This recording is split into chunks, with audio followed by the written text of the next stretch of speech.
Hello, hello. How's it going, everybody? Welcome along. Good evening. Good evening. Welcome to the stream.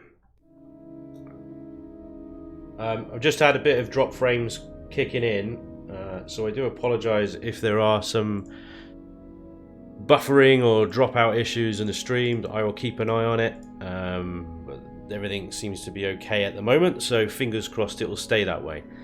Anyway, let me introduce some people who are joining me today. So, from the Empyrion team, we have Hummel War. Hello. And we have Talon. Hello. And from the Spanj team, we have Dragoon. Good evening, everyone. Dragoon is going to be helping me mod the chat and field questions from you guys at various times. Let me just tell you guys how this is going to work. It's going to be slightly different from how we did it last time. So you might see on the left side there a little agenda floating around. So we're going to talk about Alpha 12 first of all. We're going to then move on after that into the CPU and the flight model sort of stuff. In between each thing, we might take some questions from the Discord and the forums, and then we'll sort of take questions from chat in between those if we've got time, or at the end. So if you do have a question you want to ask the devs in chat, the best thing to do is tag Dragoon in. So just do, I think it's @Dragoon, and then your question, so that he can see it pop up. He can take a note of it. But obviously note, depending on how quickly chat is moving or how busy things get, we might not be able to get through all the questions, but we'll obviously do our best to get through as many as we can. That's pretty much it. Let me just bring up a few other windows on my side, and then we'll get started, because I forgot about the forums until I literally just said it. So, damn it, I'm not even logged in. Bear with. Just a little bit extra on what Spanj was saying about the chat. I will be watching. I have both on my screen, both YouTube and Twitch. If you don't tag me, I will miss it. I'm watching two different chat boxes, so if you miss me off it, then I can't be guaranteed to get your question. Sorry, guys. Right, got the forum up as well now. There's quite a lot in there as well. Okay, cool. We'll try our best to get through all of these, but obviously there is a lot to get through, and we don't want to be sat here for 3.5 hours, so we'll do our best. Anyway, right. Yeah, I'm still getting warnings about drop frames and stuff, so there might be some dropouts in the stream. Apologies. I don't know what's going on, but we'll carry on and do our best anyway. Okay, so let's jump into it. Hummel, you wanted to take us through a quick summary of Alpha 12 and what the sort of highlight changes are going to be around that. Yes, I'd love to. So I have summed up a few topics and bullet points, stuff we are currently working on, or stuff which is currently in prototype still. And yeah, it's a little list, and maybe it's good so we have a general overview what is Alpha 12 all about, because we did not reveal that much yet. So maybe someone who followed our Discord a bit and so on, or what I was posting in my private profile on the forums, might have seen a few things, but yes, maybe I just give a guide of those topics that are ready to speak about, let's say. Yes. And maybe I'll just start right away. What we have done in the last, I'd say 5 weeks or so, 5-6 weeks, after the holiday break, is personally me and others, we started to work a bit on the backlog. Like we had a heap of POI updates piling up before Alpha 11 and 11.5 happened, and we just did not make it in the game. And this is something we added. So like, with special textures like dust and snow versions, so on, a lot of stuff. And then the devs already started on some of the, I'd say, quality of life features, like the multi-tool and creative works now with undo or so. And I personally have looked into the feedback on the starting scenario, and we removed the aliens and spiders from the starter areas as a test, so the crash sites. For the creative guys, there's the player turrets now work with alien POI. Before this worked to some extent when you put in an ammo or so, but now this is really working as it should. So the AI or the POIs do not use ammo, so you can just place a player turret on it and it will work right away now. So we made also use of this in the new ships where Million and others were creating for some other features. And yes, that's basically so like these changes. Or like the projectors now have a setting for having a background layer, because it was difficult sometimes to read the text when it was floating. And what we also have done is, maybe it's a bit more interesting now, inventory sorting. So much requested feature, it's now in the game for inventories. It's like you can sort alphabetically or by item tube or per food points or mass and volume, and yeah, this is the current state. And while we're at it, we have increased the stack size of nearly all the items up to 4,000. So like following a certain rule rule of thumbs, like you have lightweight items like lower than the kilogram, then you have 4,000 items, and if it's between 1 and 100, then it's 2,000, and so on and so on. So it's a lot more stacking volume than before. So that's really helpful. Yeah, I hope this works out, because this is a little bit addressing all of the duality we currently still have with the mass and volume not default activated and still working with the item slots. And now you should be able to stack a bit more into the containers which have a limited stack count. So this should hopefully not be a problem now anymore. So my first question, just about the stacking, if I may, is water included in that, the water containers? Yes. It's basically everything. Yes. We have worked nearly on everything. So okay. I will try. We are doing more balancing for mass and volumes a bit to bring some of the values in line or make them consistent.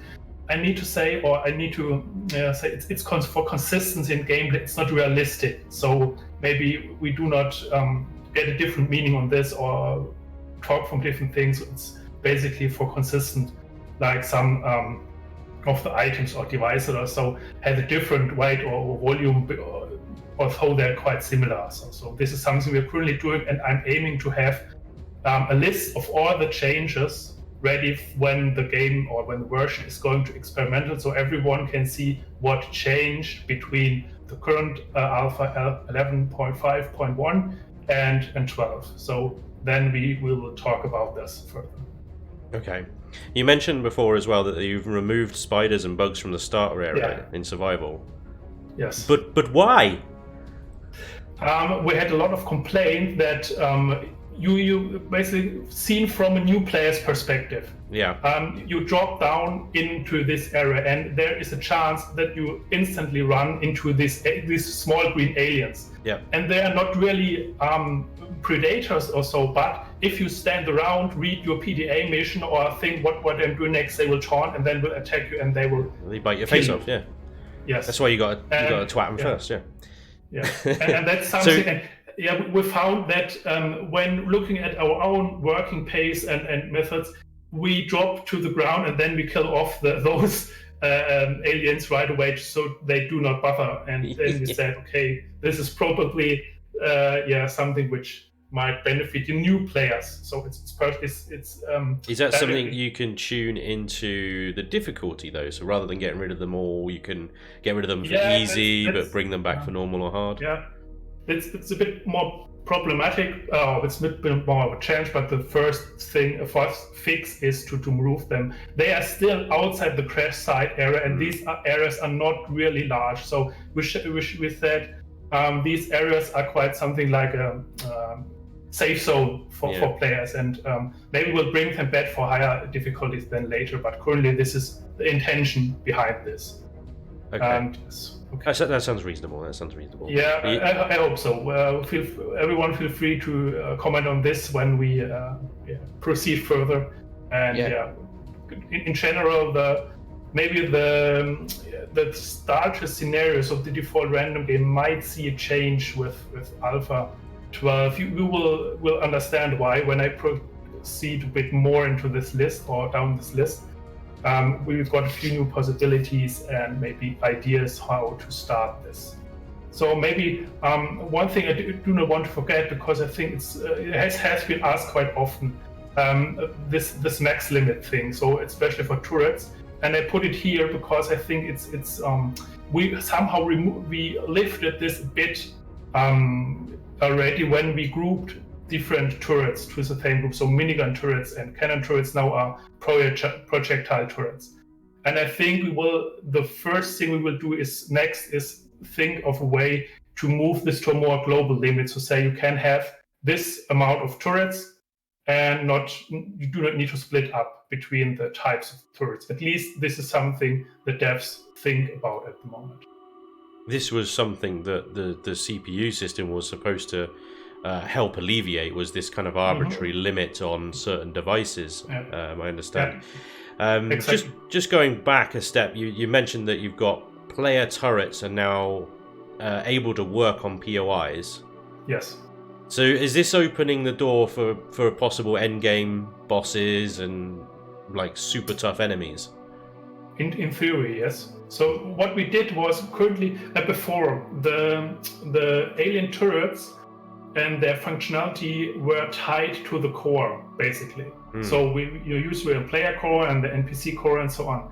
And we made the change now that this depends on the faction. So this property that a turret is not requiring ammo and is working is now tied to the faction. And this also says where the turret if it shoots at you or someone else, defined by the standing you have for this faction. So it's a bit more straightforward in terms of the system we already have, and so we remove this inconsistency, I think. I think someone like Raven is going to have a lot of fun with that. Dragoon, go ahead. Yeah, I just want to interject. A couple of people have said in the chat about something about music. Have you got music playing, Spanj? I do. Is it too loud? Yeah, could you turn it down, please? Of course. Thank you for letting me know. No worries. Chill that out. I've got the Empyrion soundtrack running in the background. Sorry. There we go. Is that better? Let me know if that's... I'll keep you updated.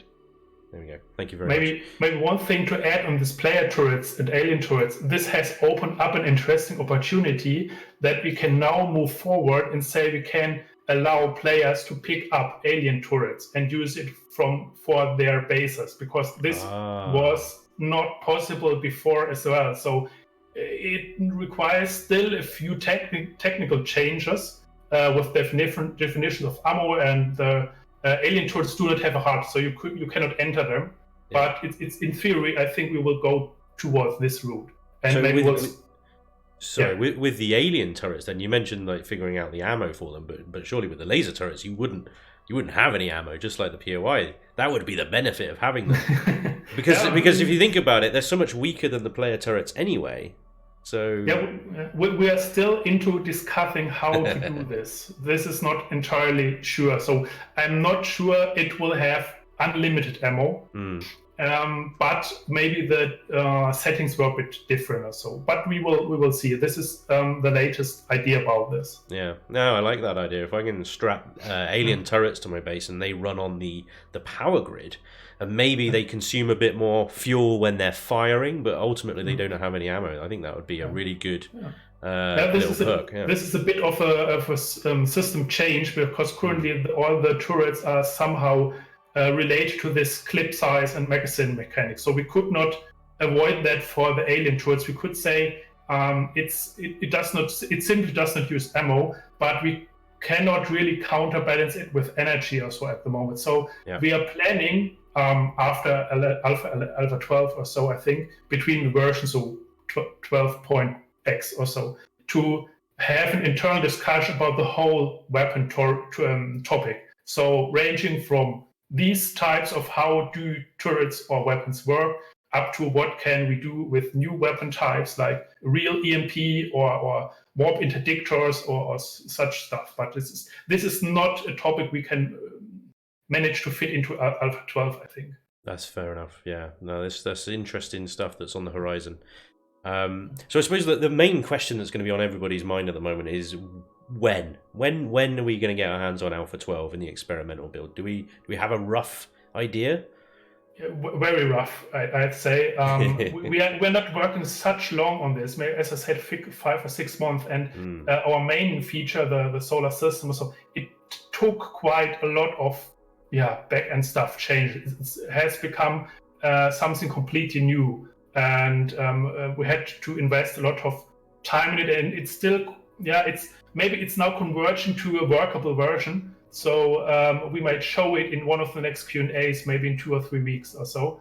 And this took a lot of time. So I'd say really, really roughly, maybe the experimental might hit end of March or early April. So it's really only a real guess, because the Alpha 12 has quite some content and coding and feature updates that take a little bit of time, because these are totally new stuff to develop. So Taylin has been sharing teasers in the official Empyrion Discord. So we can see in there that he's obviously been teasing the sorting function that we spoke about, which is sorely needed, and that's going to be very appreciated, I think. And then we're getting glimpses of this new galaxy star system thing that you guys are working on, and it is just to an unbelievable scale.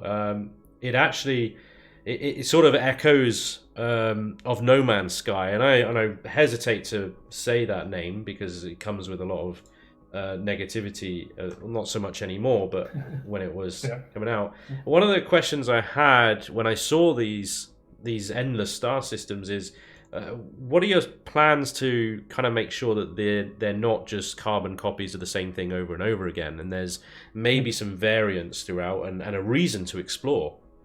This is really a question we are currently trying to solve, or about to solve. Now we've laid the foundation for this galaxy, so we can basically currently create a randomly generated galaxy, and the current is, as you know, from Alpha 11. So we have this test candidate of we call it multi-solar system. So, but this is something entirely different. The multi-solar system is kind of fixed still, and it's using the same play fields in the same way of distribution. Maybe the answer is maybe twofold or so. The first thing is, we will of course add new playfield types, variants of it. We will add new POIs and stuff, and we will spread out all this a bit more than in the current version, because when you remember, when we had only one planet, and then we had a few planets, and in Alpha 1 or so, then we grew up to the one solar system and then multi-solar system. All the content is intentionally very dense, so the players who are testing these are running into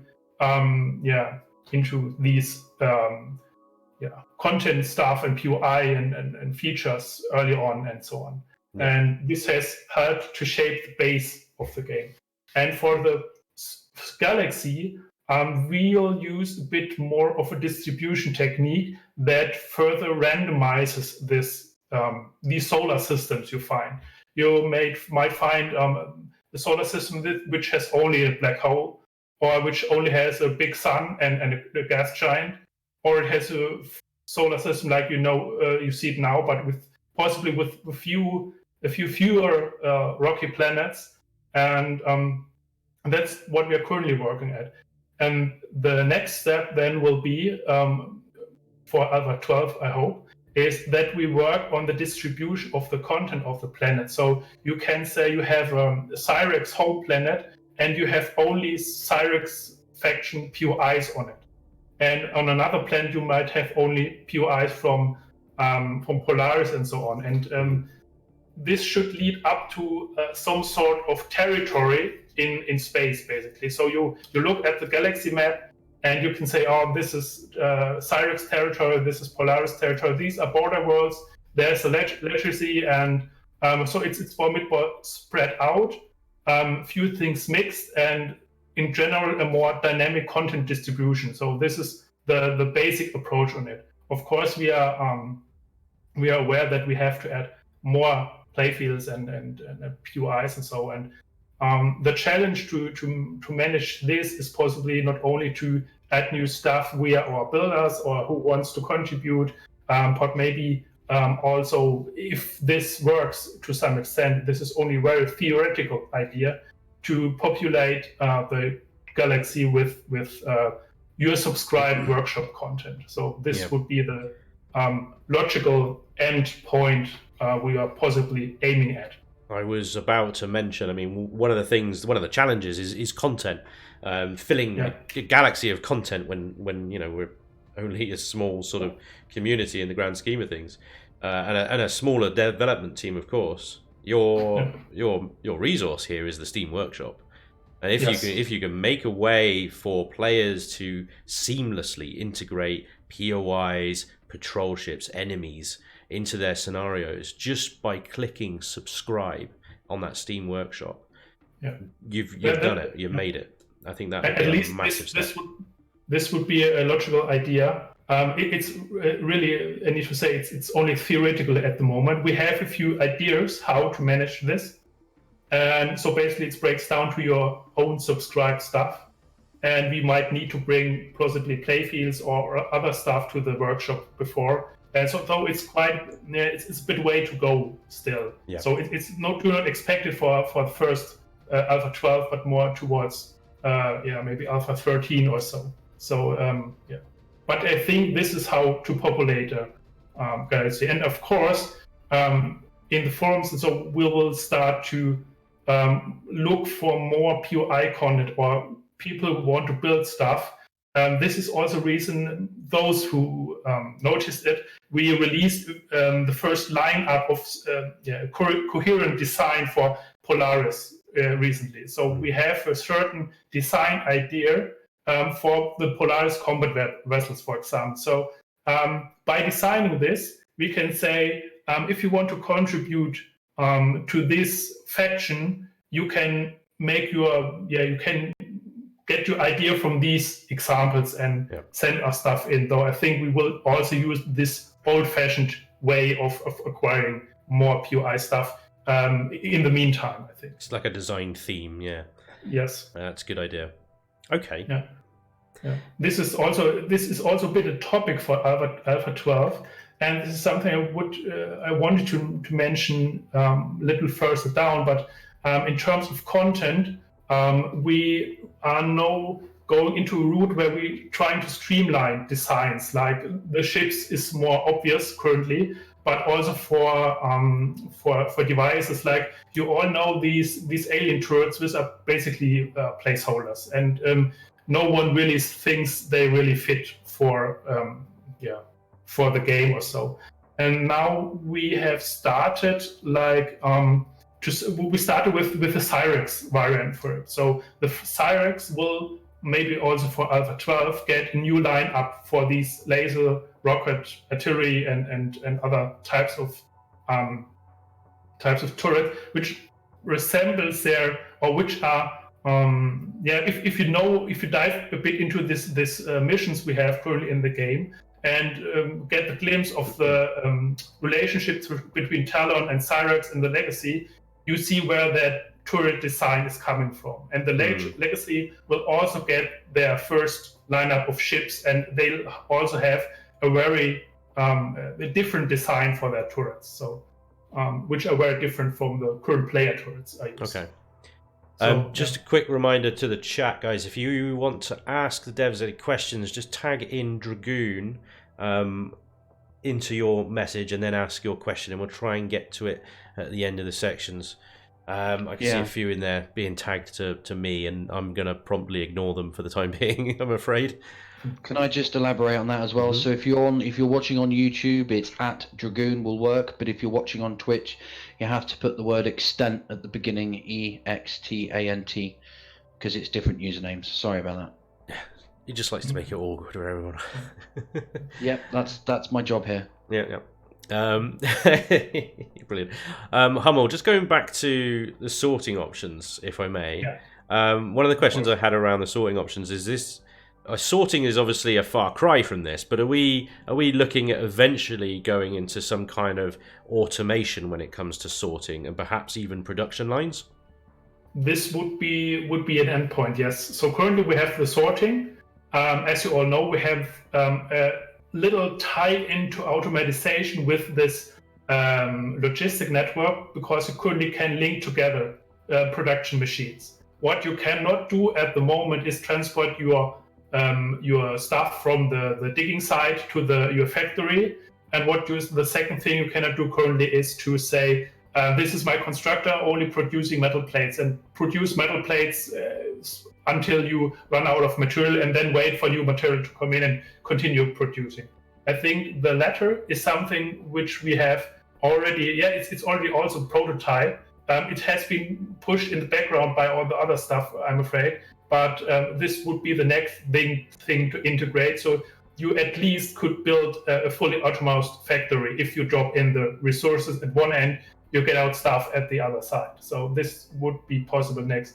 A bit more challenging is the transporting from one side to another side. So the connection between maybe an auto miner or whatever facility you are using with your factory. I think, we have no good solution for this yet. We have already talked about this, so it is on our radar, but this would be the second steps, and then we would have an automation queue really from the start to the end. And I think this is the feature honestly, that follows from sorting and stuff. It's good to know that it's on the list and it's going to be coming. Yes. I think in the short term though, one of the real quality of life, and I've spoken to you about this I think before, is getting those placeables, those auto miners, those water generators added to the logistics. Are we going to see that in Alpha 12? No, not in Alpha 12, because as I said, the connection of these remote entities to a base or another grid, technically spoken, it's not really easy, I'd say. So this is problematic to be connected to the logistic network, because there is different code, so to speak. Yeah. I'm not into the tech, to be honest, but we've talked about this, and currently this is not possible. What we might do is, for players that advance beyond this terrain placeables, add some stuff as base items, like moisture collectors or some stuff you can use on a base blockers. This would be, I think this is closer than adding the remote entities to the logistic network. Honestly, I think that would be fine. I think that's one thing that I've asked for as well, is can we have water generators as a base block, that we could place in water connected to a base. Yes. I'd be happy with that. I hate those stupid water generators as they are. And auto miners as well. Would that be something that we'd look to maybe add as a base block as well? Because that would be pretty cool. It's basically the same for water generators, and we had the idea of generating energy from lava pumps or something like this. So you need to touch the surface. So there are different, a few other technical hurdles to take, but theoretically this is already not only on the list, but I think it's kind of doable. And this also in terms of progression, because these terrain placeables were always thought of something like you use in early game start. You do not use it later, and maybe we will add something you use in your base or your ship or so, or maybe for the new playfield. Then at some point when we add this, or gas collectors or something like this. So this would be then a natural progression in terms of your very personal tech you're using. I think, generally speaking, I mean, I don't know how many other people would agree with this. Speaking personally, I think that base equivalents of those placeables would be a really good step forward, because that limitation of those placeables not being on logistics is such a killer in the game at the moment. It really brings it down. So anything that can be done to bring that along would be great. Currently, disconnected from the logistics, but yes. So maybe like the auto miners and the ore generation or mining is a bit more on the it's a bit difficult because it has more side effects. So that you're considering multiplayer or so, because you could block off others from an ore side, but with adding the galaxy, so there are so many new planets, and you could easily avoid anyone trying to grief or block you off from some certain device. You just need to find another playfield to mine your stuff. And I think with adding these possibilities and the more open space and the much broader horizon on what you can go and where you can go, some of the old thoughts and limitations we had, will vanish sooner or later. Okay. Given what happened with Alpha 10 and 11, are you more enthusiastic, do you think, with Alpha 12 in terms of sort of easing the tensions with the community from the last two releases? I think so. I'm quite confident because the Alpha 10 and 11 were basically kind of technical updates. We did not put so much content into the game. So the changes we made in terms of techniques and code and technical features has been a lot in the foreground. Of course, this is pretty much okay because we need this feedback, and at some point we want to go out from we want to leave this alpha stage, and we need to work towards a point where we have all these game-changing features into the game finally, so we can move on from this. And this has basically been the topic for 10 and 11, and now with Alpha 12, we are going back to more to the fun route, to the content and stuff. So, for example, this is some of the prototype lineup we're currently working on, which currently is into early discussion phase, and we have a few concepts, a few working prototypes. So, like, we will be able to have some. Let's see this kind of dynamic NPC dialogues. So, like, not like currently you go to the POI like with a PDA, and then you need to have your PDA activate for a mission to someone speak to you. This is not necessary anymore in the future. We will use this, but the change we are making is that you can, for example, walk up to some guy that is sitting currently in the traders in the orbital trading station on the starter planet, and you can play around with blackjack with him. So this is our test candidate currently, and it's quite dynamic. You can talk to him. Basically, you have different answer options. He will send you away when you're not having enough money or so. So this is getting a lot more dynamic in terms of NPCs. And is that opening? Sorry to interrupt. Is that opening the door for player missions and contracts and things like that? Do you think the more sort of RPG elements? Yeah, basically, this could be added down the road, I think. So we're currently at the start of this project. So the goal was to make all this more static. It's static currently. The NPCs a bit more, give this more life and interaction and stuff.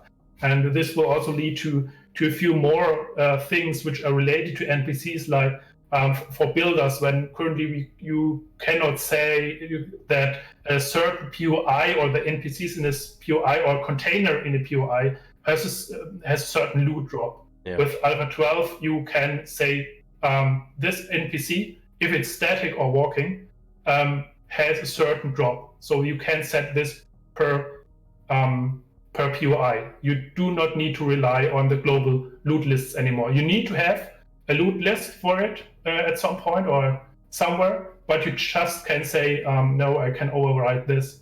And this is possible for NPCs and containers.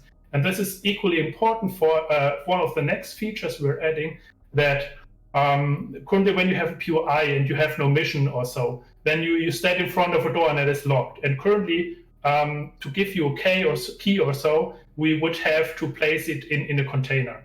And you could simply find it. And what we can do next is that you can have the door locked, and we are generating you a token which has this code. So this is becoming dynamic. It's not a thing that you don't have a red card, and it works for any red door. But you have one card. This only works for this single door, and it's different to any other door. So this is creating the dynamic tokens, we call them. It's what I say, basically a key with a lock code, and you can set this for POIs, and you do not even have to have a PDA mission. So will be able to use this for PDA missions as well, but it's also for dynamic giving exactly. You do not need to write the lock code on a LCD anymore. That's basically the change we and is that make. Is that coming in Alpha 12, or are we looking at Alpha 13? That's Alpha 12. And the NPC interaction is that to a basic level, I assume, in Alpha 12. Yes, exactly. Yeah. So like Talon's got his teasers again on the Discord here. We can see that we can play a little mini game with this NPC. Yes. So it's things like that, but I assume obviously scenario creators are going to be able to take that further and actually issue. Of course, the NPC dialogues will be configurable, and you can put up this playing game is just a test candidate. So we will have to write the first test on this, and we chose blackjack. Okay. So and all this I think will be in Alpha 12, at least at the basic level. No? As you know us, we are stuffing in the feature first and see if it works. This is how things go, and then we'll improve those. And if the community comes up with maybe other gameplays or dialogues, so we can add this to our POIs as well. So this will be a very interesting time, especially for me and the other builders to work with this. Because this gives the game another dimension from the former more static POIs. Well, I could just see Raven. I mean, he's got a casino in Project Eden already. Exactly. That place is going to be off the hook, man, I tell you. A few of the other teasers that Talon's shown in here as well shows that there's this POI station calling for reinforcements. Yeah, this is more of the... it's quite progressed, this feature. And this is where these new... vessels also come into play that Vermilion created. So our new Polaris combat fleet and the Syrex vessels. Because currently when you are in space, you attack a POI, there's not much happening. You beat it or you don't. Yeah. And now the POI will call for reinforcements. This is a bit dependent on the level of the playfield. And the response will also be tied to this. So it can be one wave with weak vessels, or it could be 3 waves that beat the hell out of you. Are we talking vessels, or are we talking drones? No, vessels. It's actually these voxel vessels. We could CVs. Also use drones. It's both is possible. This is also something that would be configurable for the scenario creators. It's not fixed really. So you could have an armada turn up. Yeah, if you set the costs for each wave accordingly, basically, yes. Depends what the performance of the playfield is, but you could do it, yes. You know what this community is like. They're going to push it to the limit. Yeah, they're going to have 50 ships spawning in. Yeah, and we'll see the bug report at Christmas server. Yeah, but this is the idea. So make space a bit more dynamic, because the topic of Alpha 12 is possibly a bit space, galaxy, and so on. And so this is one of the parts. This POI defense might also come to planet side. So we will add these there as well.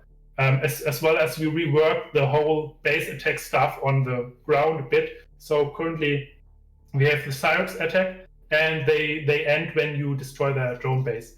And we have the Talon attack, and we have had a few confused reports or feedback in the forum. People did not know how to end this, and we have changed this a bit. So now you can, the scenario creators can say, I can set a certain POI as headquarter for a faction.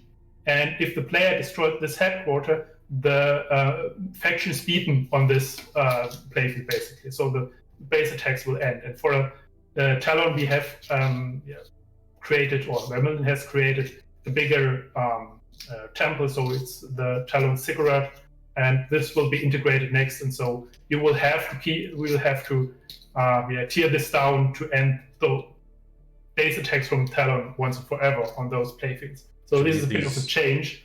And more changes on this side will happen as well, not only for the space, but also for the planets. These headquarters will basically be little mini bosses for each planet, I suppose. Yes, this is the goal. So, and these are two parts, and moreover, we also plan to, if you warp to a space playfield and there's no POI, but maybe it could be that you are ambushed by pirates or so. So this is a third prototype. This is not yet started. I'm not sure if this will be into Alpha 12, but the goal is that you can run into these random encounters to some point. Also, if you have, for example, a Cyrex planet and in the orbit, but there's no POI in the orbit, they will still come for you or try to hunt you down for certain parameters. So if you're enemy with that. So it's a bit more, content, I'd say. Random question. Not random. Something I've asked every single update. Can we crouch in Alpha 12? I'm afraid not. Come on. I know you asked this when we talked about it. Yeah, we could. Let me put it like this: the player controller would offering crouching, but the collision would make it nonsense because you could not hide behind a medium-high wall. Because of the hitbox would stay the same. Yes, the hitbox. So you could crouch behind cover and still get headshot. Yeah, this is a problem. So currently, I'm afraid, yes, I know a lot of people would like to see this, but it's always a bit pushed back. And given the big features we are working at, they have more priority at the moment. But this is not really, it's not forgotten. I bring this up in every second meeting about the future features and so on.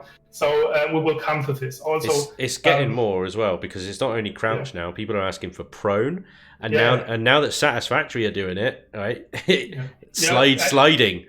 You can sprint and crouch in Satisfactory, and you slide along the ground. So come on, it makes us. You got to keep up. The guess that when we are at this point to rework the player controller, will be open up to more of you would say the standard movement control the other games have. So even up to maybe emotes or so, I think. But this needs a dedicated work on this topic. This is not something we can do on the sideline between two major updates. So Alpha 13, yeah? I cannot confirm this, I'm afraid. Maybe we'll talk about this before Alpha 13 again. You can guarantee it. That will be for number one on my list. Yes. Okay, so no crouching, laying prone, or sliding along the ground.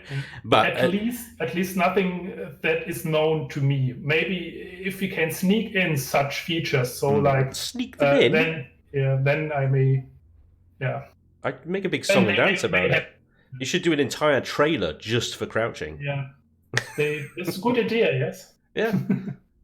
There's another question about ladders as well, and I assume that the theme is the same. You need to obviously master the player model. Yeah, the ladders. It's astonishingly it's a bit easier because we do not need to care about the collider so much. Yeah. There's more problem of the animation we do not have. So if everyone is okay with sliding the ladders up and down, this I think is not a big thing to add, to be honest. But if we say, we need to have kind of a climbing animation, then it will take a bit longer. I don't really care about climbing animation, to be honest. I'm in first person 90% of the time, so I'm not even watching my own ass go up a ladder. This doesn't matter to me. But I mean, there will be some out there that is like, in multiplayer, I just watch my mate float. I mean, that's the same as the elevators at the moment. But and from an aesthetics point of view, a ladder might be nicer in certain circumstances. It's nice to have the option at the end of the day, isn't it? I talked to one of the devs a few weeks ago about this, and at least this is what he said, that if you want to have the player slide up and down, this is a more easy thing to add. Yeah, Okay. maybe I can convince them. Maybe you got to do it. And yeah, we'll release an entire trailer, I think, just for introducing. Yes. Yeah. So I'm going to move on to some questions from the Discord and forums regarding sort of Alpha 12 and beyond. So these are questions submitted by you guys in the chat. I haven't got names next to these, so apologies. I'm not just going to read out names. I'm just going to read out the questions. So the first one is: will there be water/H2O tanks? Not yet. Well, maybe I can say something on this. These all the questions about new device and stuff. Currently, it's we cannot add new or entirely new mechanics and devices because we need more ideas to stuff them in. So there is a huge list of new devices, like tanks for O2 or so, which will be done next. Currently, we are concentrating on reworks until one of the devs has time to free up a bit more space in the blocks config, so we can do all the new stuff. For example, I sneaked in a new concept for blast doors, two designs for it, or two sizes, which you will be able to test in Alpha 12 then.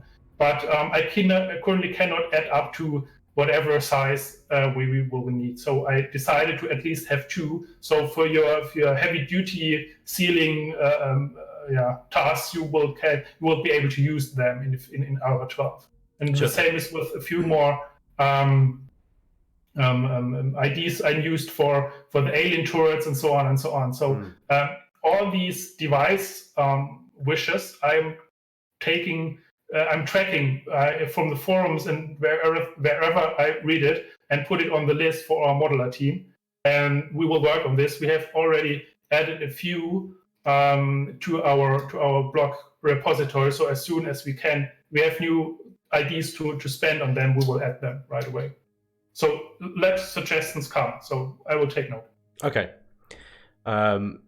Yeah, so a lot of these are probably going to be along the same veins, but there's a question about any development of physics or collision damage. I suppose the question is there going to be collision damage in the game ever, or is that something you're not interested in?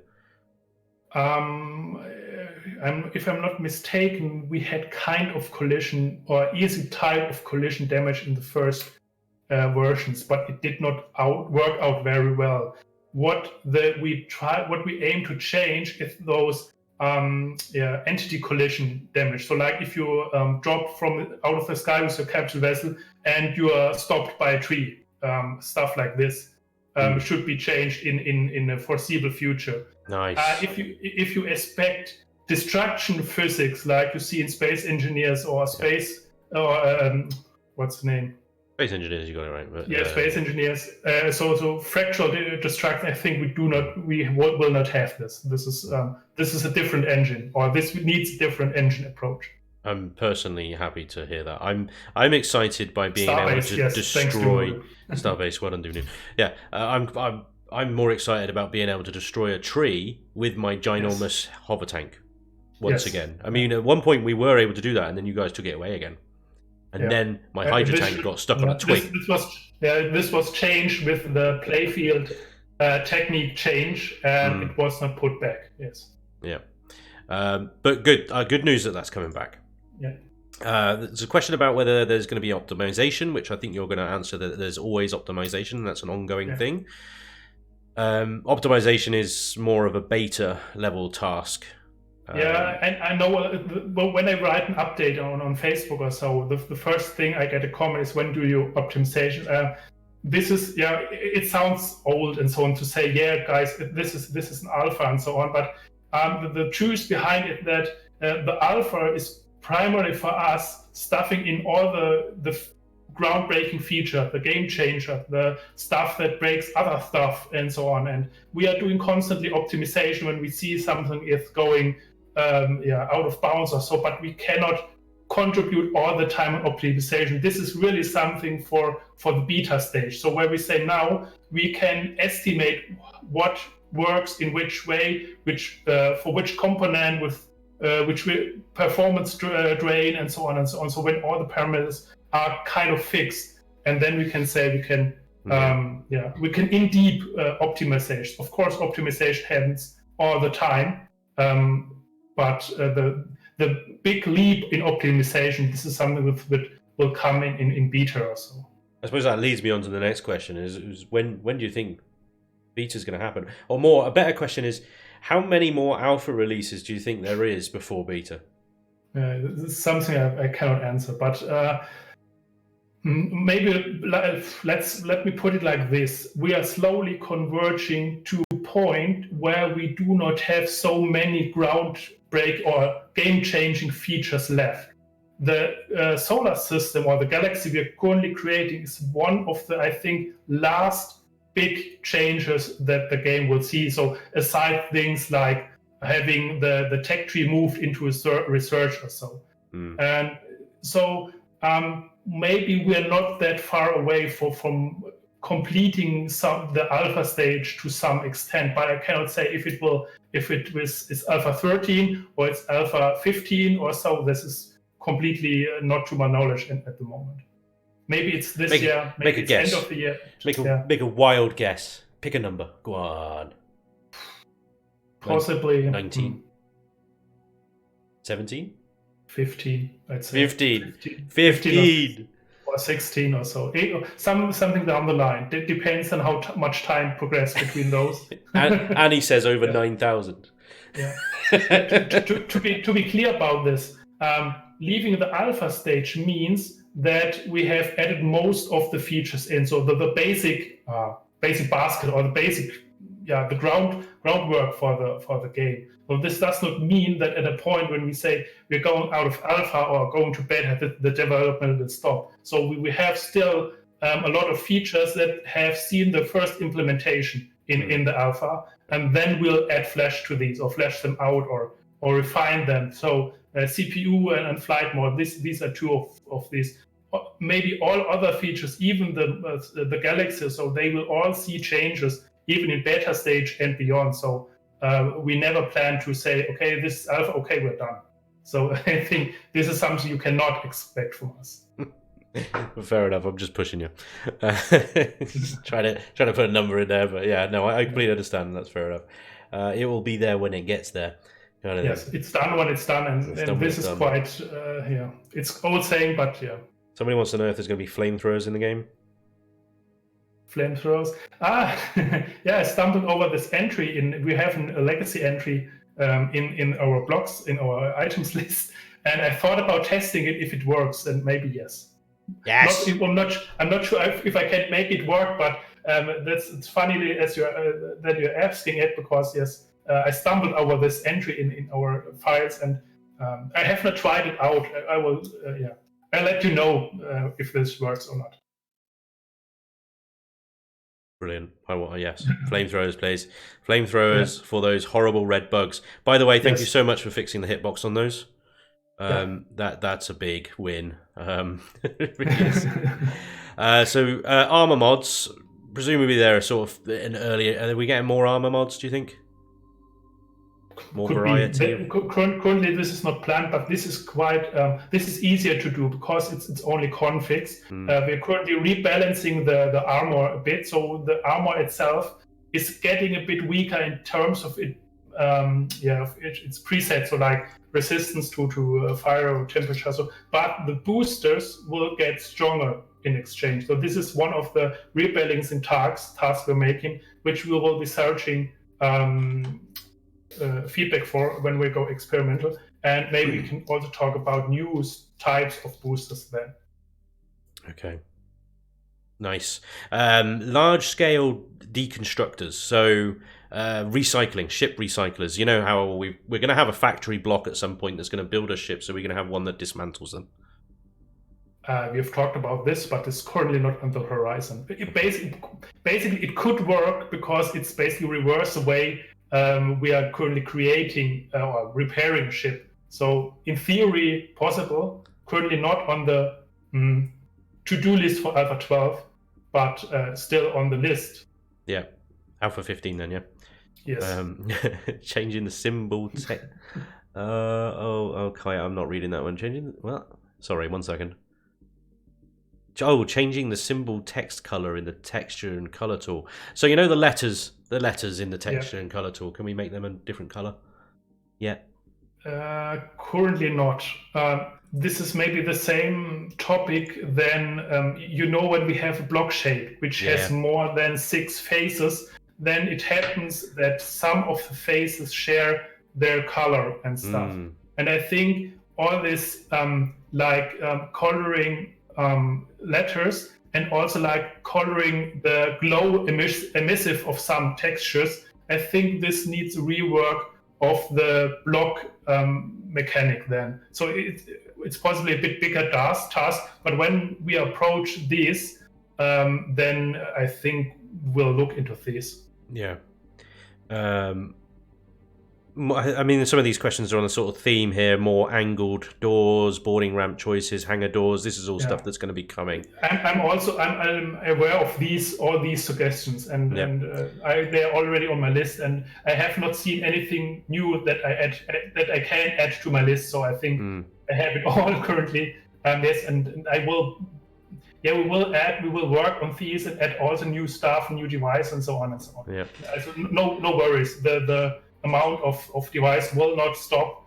Although we're currently a bit looking into reworking those what have been kind of placeholders and do not fit the over game design. So it's a bit of the focus at the moment. There's one here that's quite interesting. Support blocks for large open rooms and hangar bays. The problem I see with that is that's exploitable, and would well, it depends, I suppose, if you would implement it, how you would implement it. But if you have a block that is otherwise overwriting structural integrity, that's possibly a exploitable thing there. I'm not sure. I think this also requires a rework of the structural integrity feature, which is something which is also slated for beta stage maybe, and maybe also this is the same topic then having structural integrity also for vessels or so, like stuff breaks away when it loses connection to the core or so, and maybe it's a bigger topic. And all these supporting structures suggestions may play into these as well. So this cannot be done as simply as block or so. So what gameplay mechanic or plot line gives you a reason to leave the area you're already in? I'm going to answer that one for you. Boredom. Moving on. How many solar systems will the game be able to have? That's an interesting one. It depends on how you look at it. So currently, I think we will go with the default game will have around 10,000 or 20,000 solar systems. And we managed to create a very high number in I think 1.5 million suns in our test candidate. Okay, this is not realistic for the game in terms of performance and stuff, but this is also configurable for the player. So you have a setting in the Galaxy config which says you can say 1, you can say 0, you can say 10,000 to 20,000. You can even set the size of the galaxy. So if you say you have 1,000 stars and the distance is 1,000 light years, then the stars will be farther away when you say 500 light years. So there are a few parameters to play around with, and the experimental will, I think, also be a bit to see what works, what the amount of stars we can use, and how the thing's working when there's more steam on it. So like players playing it in multiplayer, so for example. So basically more than you want to realistically use. So have they fixed texture and color bleed on certain block shapes? I think you're aware of that, and that will be worked on. Yes.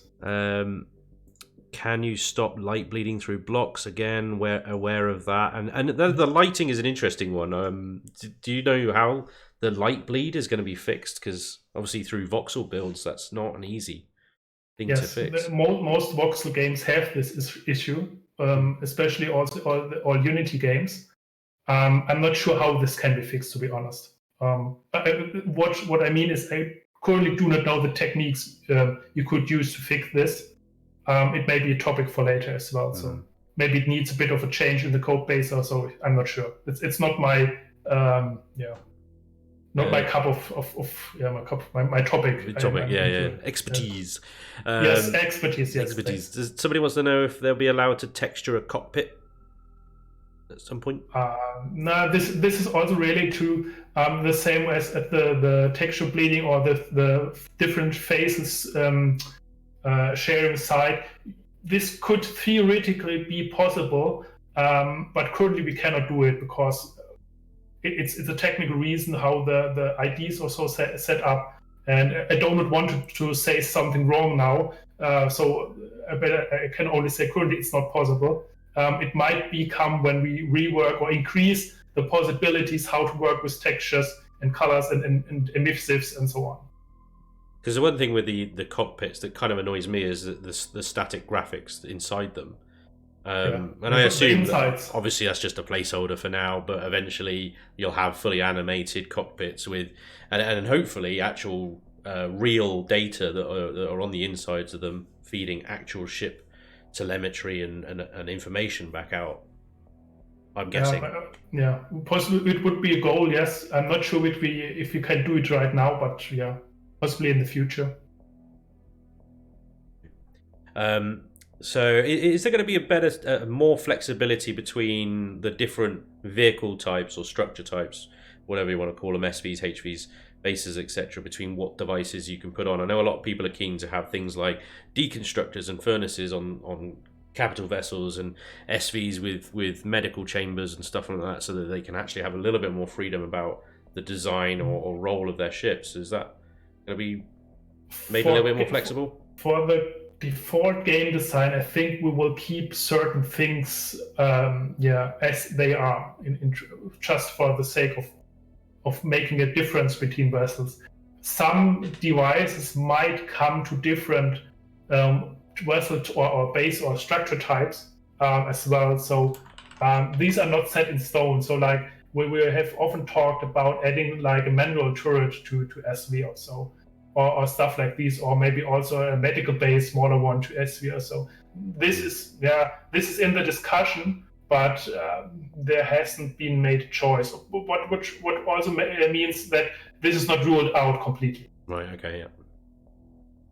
It's customizable. If they want to do it, they can do it through the config now, I suppose. Yes. But, this as well. For the moment, yeah. And we have also we will work on more modding. So currently for Alpha 12, we will add a few more elements to the modding API. We have, as you all know, we have a few mods already in the forum. This modding API will get more stuff then, and become maybe more important or useful in the course of the next months. Okay. Just to the chat quickly, guys, we're not going to take any more questions from the chat because Dragoon's already filled up 2 sides of A4 with questions from the chat, and if we take any more down, we're going to be here forever. So really sorry if your question hasn't got through yet, but we're going to run out of time, I'm afraid. Thanks to everyone that's obviously put through a question already. Last question I'm going to ask in regards to Alpha 12 and onwards from the Discord chat is one about railings at 22 degrees, but I think we already know the answer to that. It comes in with all this on the list already especially these railings for the when we updated the railings with the new models, the new glass models, the new metal ones, and then we saw that we would need to have also add those for the lower stairs, and this will be added as soon as we can. Yeah, and then a lot with other block shapes and missing block shapes. It's exactly all under the same category, isn't it? I'm always collecting. So if someone has an idea about block shape, a missing device, a device that should be, please guys get to the forums, in our suggestion forums. There are pinned threads about these, the missing block shapes, the suggestions for device and so on. Use these threads because I am going through these regularly and noting down what has been noted.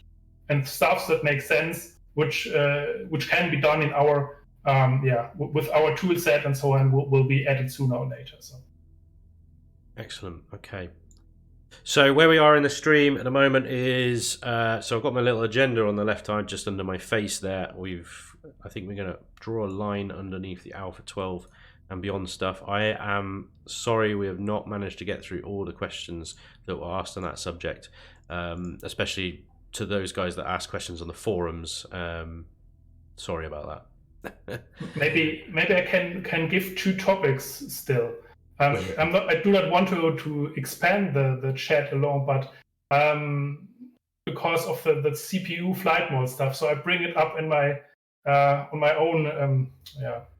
And maybe there are a few things I would like to share because they will also be for Alpha 12 or thought for Alpha 12. So, it's, of course, we'll globally improve the flight model. There are a few issues still with drag and lift and the new flight model itself, which will be ironed out next. But maybe in terms of CPU, there are maybe 5 points I would like to share without maybe further discussing them, because this will be done later, maybe when I can reveal more. So first thing will be that we will reduce the CPU cost for the RCS for SV and HV considerably. So they will be more usable for the small vessels again.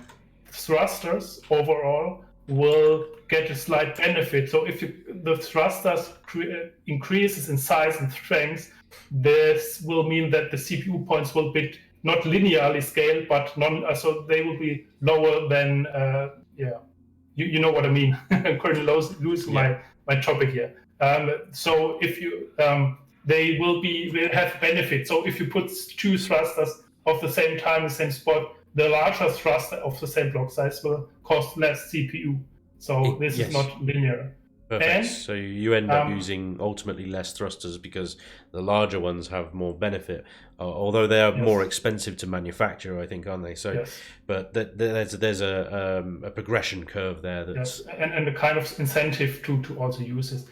And maybe 3 things that may be even more interesting. And one thing is that for the flight model, we now have a release we have an internal version where we can add we can adjust the torque of each axis. You can set your vessel's torque per axis. So you have 3 sliders. You can set your torque individually. So this is already in. This is currently in the last testing phase. So adjustable torque by axis. Yes. And this is in the control panel. This is in the control panel, yes. Oh. On the statistics page, maybe we will do an own page for all this flight stuff next. Maybe this is more after 12.0 release, but this is planned as well. So to give more information on the global level about all this flight stuff. I assume the adjustable torque from between 0 and the maximum of that craft, given its configuration. Yes. That's good. I think that's been met by a lot of positivity in the chat there. And maybe 2 things more direct to CPUs. So currently it's like when you hit a CPU tier and you overshoot it, you're penalized. Yeah. But we will do also something on the opposite side. So if you unlock a CPU tier, you will get a few buffs like faster shield reload or something similar. So we'd like to add real achievements to these tiers. You have a little benefit from it. Okay, and so the last okay. Sorry, just to summarize that one. So if you're under CPU, your ship's going to benefit from. And you mentioned shield buffs there, but I assume things like more or less power usage, better thruster performance, better production for performance. Yeah, but basically everything we are penalizing currently when overshooting can be buffed when you do not. So we can find more stuff. So this is currently the idea behind it. Okay. Yeah, and the last topic would then be that. Currently, you are capped by tier 4, like for CV, it's 10 million or so. We do not know how this will be exactly done, but we will allow to go beyond this tier 4 in a game which is under CPU active. So we will be able to increase your CPU count beyond this 10 million, for example, for CV. So you can stuff in more stuff when you play under CPU without being penalized. We do not, as I said, probably with adding more extenders gradually, or maybe with a new tier, but possibly more the extenders route. So this would be the third change on CPU. This is coming, which is confirmed, I think, for Alpha 12 already. So either you can, at tier 4, you can just keep adding extenders to increase your CPU, or there'll be a tier 5. Yeah. Currently, we tend more to the extenders, so you gradually add more extenders, but the tier 5 might be an idea as well. That's good. That's good news, because in front of me on the stream right now, I've had this ship up on screen. Some of you might be familiar with it. This is my Naginata. This is quite an old ship. This one is actually available to patrons as a reward ship. Now, I recently redid this one into CPU statistics because I was curious whether I could get it within CPU. Interestingly, I managed to get it to 9.4 million. It's obviously still tier 4. But this basically is as big as, in the current limits, as big as a ship can get. Now, this pretty much has everything that you're going to need in a ship. It's got all your construction, your farm, and your storage, and blah, blah, blah, blah, blah. But it doesn't really have much in the way of hangar space, for example. Has all the guns, though. Has all the armor, though. Has all the thrusters, though. So, but for you guys out there that want to build bigger, and I know, I'm one of them. You know, you've all seen the Superlifter and that ridiculous monstrosity. This isn't going to be the limit anymore. You're going to be able to go beyond that from Alpha 12-ish onwards, which I know for a lot of people and a lot of you guys out there, that's going to be really good news, because one of the things that I think really put the community at odds recently was that limit. And I understand, and I think the community do as well, that obviously the whole idea with CPU is, A, you wanted to try and figure out a way to get rid of arbitrary limits like turret limits and things like that. And B, you wanted to encourage a more specialized building approach for the players, so they would specialize their builds into certain roles and functions, which is a reasonable goal to try and achieve. But ultimately, I think it was felt mostly that there was a limit put in place, and nothing given back, if you know what I mean. So you've taken something away, but you've not given back. So the players went from being able to run sort of wild with their imaginations within the build parameters as they were, and have now been sort of restricted. So being able to go beyond that and incrementally increase that CPU carriage and continue the game to where the player wants to take it, even if it is to a place where it's gonna drop frames and lag like crazy because they've built a size class 63 monstrosity, it's up to them. Yes, it's up to them. Basically. So this is the changes I talked right now are acknowledging these these feelings and so on, and as well as the buffs for the tiers and allowing to go beyond the tier 4, which is, because I just read it in the chat, it's not only for capital vessels, it's also for small vessels and hover vessels and bases. So it's not limited to capital vessels. So if we add this, we will add this for all structure types, of course. Yes, because certainly SVs as well. SVs and HVs, in my opinion, they definitely needed a little bit more love from the CPU point of view. I had a lot of trouble getting my Cargo Frog back into a reasonable CPU because this thing was tier 4, and it's not a tier 4 ship in my opinion. It's a cargo lifter. It has a function. It has a dedicated function, and yet the CPU limit is almost forcing me into the highest tier for this ship, when it should actually be a relatively early game ship to help loot POIs and stuff. So SVs and HVs as well alike, getting a bit more love now, I think would be a really good thing. So good news on the CPU front for the RCSs and the adjustable torque with those as well. Really good news. We're really looking forward how this plays out, and I'm personally looking forward to the experimental feedback on this settings for the torque, and also the RCS stuff. Yeah, I hope you like it. I hope so too. But no, it does sound very positive, and it's appreciated because I mean there was questions coming up really with whether Elion were actually hearing the feedback that was coming at them and going at you guys. And I know obviously you're very, very conscious of the feedback. Talon especially manning that Discord 24/7 and receiving that straight away. That there was a lot of unhappiness and there was a lot of emotion really around CPU and the flight model. So it's really reassuring again that that's sort of taken on board now. Yeah. Good stuff. Okay. It's just I'm right out of sync now with the questions and stuff. Now this has put me in a tricky situation because ultimately a lot of the questions that I had around the sort of CPU and flight model here were sort of we've been blown out of the water really, because ultimately what you've just told us there is that they are going to get adjusted. CPU levels are going to get adjusted. The flight model is still a work in progress, and these sort of things are being looked at. So let me just take a second. Well, Dragoon, have you got any questions at the top of your list that you can chuck in at this point while I just look through the document? I'm just sorting through them now, trying to categorize them. So I don't know. Here's a random one. Hotkeys for signal switches. Will that be implemented?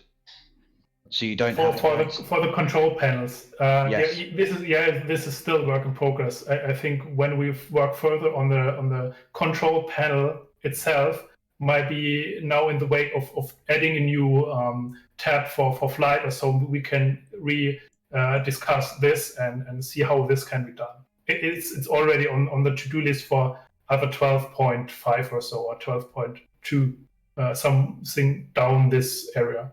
Currently, it's for other 12. It's not a priority, I'm afraid. That's fair enough. I got another one. Are you ready to continue, Spanj? Yeah, you fire one more, mate, and then I'll jump back in.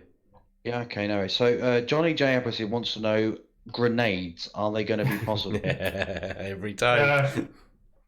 Hopefully. I currently do not know. This is some physics stuff. We will talk about this from time to time, but maybe this then is a topic for when we talk about weapons in general. Then this looping and throwing stuff, and maybe even melee or so, will be discussed then. Okay, good. So just jumping back to the CPU side of things, I've got a question here as well. Will the device limits now be dropped now that the CPU is in the system? And it's kind of, you can already do that. And this is something that I've been wondering to do a video on, another tutorial video on, is the starting options. When you start a new game, there are a ton of difficulty options that you can change. And one of those is to turn off device limits. And you can even turn off CPU and you can customize everything. So device limits be dropped. I mean, I suppose there's a question there. Will that option be removed and just by default there will be no device limits, Hummel? Ooh, good question. As I said earlier today, we're looking into the turrets max limits for now, and want to change it so that they are not limited to their group, but maybe globally. In terms of turrets, I think this is one element in terms of CPU which is not really balanced or is not finished in terms of balance. Though in our feeling, turrets or weapons cost a bit too. Also, you can stack too much firepower in relation to what the costs are. This might be discussed next, how we approach this, and then I think the max limits for turrets might be a topic. Max limits for other devices like cargo, like container extension, they're a bit more technically related. Same for the solar panels. Possibly will be discussed when more optimization happens, so we can say we can increase the size limits or even remove them. those stuff is harder to balance than like a turret or so, which has definitive use. Size limits are always max limits are always a bit of a topic then, but primarily turrets at the moment. So expect a step in between before we remove this entirely. One of the things I'd like to see around turret limits, this is one of the ideas I had is if you have a max turret limit on your ship that is set by the core. So say a base core can control 6 turrets, for example, and then you can add as many turrets as you want per crew member that you add to the ship. Is so giving crew a bit of a bit of a purpose. The other idea about limiting turret count is, well, I think that it should be the ammunition. So this goes into volumes and logistics. A 160 mil artillery shell will take up a lot of space in an ammo box, even an ammo container extension. And I know there's this whole sort of lore going around with gel and expanding foam and stuff, but a 160 mil shell will take up a lot of space. It will also need space around it in order for it to safely stow, so that rattling around if inertial dampeners fail, it's not going to explode inside. So you not only have you got the volume of a 160 mil shell, you've then got the space around it. So using ammunition volume and weight to ultimately limit the amount of ammunition that a ship can take. Interestingly, you're saying this because this is one of the topics we are currently working at in the rebalancing. So expect some of the larger shells becoming considerably heavier and more voluminous. So this is one change for which we will ask for feedback in the experimental. The idea with NPCs, this is still an open topic, how to work on these crew NPCs in conjunction with what to do with them, and having these as a resource for managing turrets has been one of the ideas. There are several, you could basically not only tie it to the core, you could tie the amount of turrets to the tier, for example. It's a bit more difficult to do. I'm not sure if we go this route or with the NPC route or so. This is not yet set, to be honest. That's why I say for now expect more like a step in between with lifting the boundaries a bit and having a bigger discussion about this in the following update then. I don't know where that came from. That was weird. Weird notification came up. What was even that? I didn't even know. I missed it. So yeah, I mean, ultimately the aim here is to try and find a creative way to sort of limit turrets for a variety of reasons, really. Otherwise you just end up with turret swarms flying everywhere. But also maybe one note on this. That the rebalance also means that a lot of stuff is getting a bit more heavier. So like big and heavy turrets are currently a bit lightweight, and they will get heavier, to be honest. And also this also counts for a few other game devices like hangar doors and so on. So we'll increase the impact of mass a bit more. So likewise for the turrets and its ammo, as well as for us. So we'll go a bit more in this direction next, and not so much in the CPU direction. Yeah, it's just an idea at the moment, anyway, isn't it? Yes, so it's tossing around ideas totally. Around, also at our side. So we'll look into when we release the experimental. I'm happy to see everyone's thought on this. If we should go this route, then Another question regarding CPU is why is the CV tier 3 and tier 4 so far apart? Any chance to see tier 3 increase to like 2.5 million or even 4? Currently not. So currently the stages below tier 4 will stay as they are, at least for now. I cannot speak for what happens after Alpha 12 when we added the changes with adding more CPU points beyond tier 4 and the buffer. So this way might be reconsidered at some point, but currently it's not expected to change. Okay. So HVs is currently limited to 7. Let me start that sentence again. Sorry. HVs are currently limited to 70,000 CPU, but a full set of guns costs 19,000 CPU. This limits greatly the firepower of dedicated purpose-built battle tanks. I suppose the question here is there an intention with HVs to limit their capability, or are we going to see a return of the HV battle tanks with these new CPU changes? I think this is directly directed to this. So if you want to gear up your HV into a real battle tank, you can do this then with beyond tier 4 addition of CPU points. Yeah. Yeah. That makes sense. Yeah, of course. Okay, we've answered that one as well. I'm just going through the list. Sorry, guys, 1 second. Can we stop using CPU on walls? So, yeah, no. Blocks. CPU is still going to be counted in blocks. No, this will not change. Okay. Sad smileys.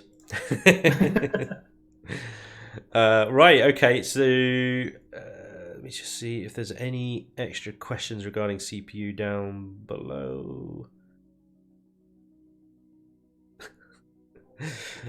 Just some aggressive ones. You guys, by the way, in the chat, you guys are bastards. They put the questions out in Discord, and there's a lot of hostility in a lot of them. Thanks, by the way, for putting that out and making me read them out, or trying to make me read them out. I'm trying to sort of summarize them, reword them, perhaps, where they're maybe a little bit too passive aggressive. Who us, lol, says Stuber. Yes, you gits. Right. Flight model. We spoke a bit about flight model. Obviously, there's going to be adjustable torque now, which is huge. And also the reduction of CPU cost for HV and SV RCSs is going to give you guys and all of us builders really a little bit more flexibility again around SVs and HVs, which I'm definitely excited about, because with the flight model as it was, I generally found that your SVs, especially because I'm not too much of a HV builder personally, but SVs they had to be a certain shape to function correctly, and I'm speaking very much of the sort of low tier CPU, the tier 0s and 1s and stuff. The early game stuff was really restricted in what you could do in terms of shape, because you had to put your thrusters in a certain place and you couldn't use the RCSs because they were too expensive. But not only that, the shape of the ship itself had a big impact on its maneuverability, its pitch and yaw and things like that, where essentially you had to have a perfectly dimensioned ship. I think I've got one here, or at least I can spawn one in. A perfectly dimensioned ship that had to be this shape or it wouldn't work, because I built one on stream, bolt, and originally this was a lot longer than it was, and during the stream I had to squish it up so it is basically a square in dimensions in order for it to work properly, and that's tier 0. So things like this, I mean, I made it look good anyway, because you know I'm badass. So but ultimately, now that we can adjust, or in Alpha 12 when we can adjust the torque, we can have a little bit more flexibility around the RCSs. We're going to see a little bit of a return to whatever shape we like. And I know I'm bitching and moaning about having to do that, and yet I build nightshades that are all pretty much identical shape. But anyway, hopefully that's going to ease some tensions, perhaps. What I'm also trying to add, because not for Alpha 12 maybe, but that we add for a lineup of smaller thrusters. So we currently have a 1-block thruster, but it's block. You cannot fit it anywhere in this design. What we're currently seeing in the screen, you could not put it in the front side or in a slope or so. And what we might do is also add a few new really small size thrusters for directional thrusters type, which have smaller shapes like the block shapes in the block shapes menu, the thin wall shapes. So maybe you could use those better than the large ones. So they fit better to narrow designs or smaller designs. Oh, that's interesting. So directional thrusters that are maybe like the size of half blocks. Yes, or smaller, Like the or anything in rampy between.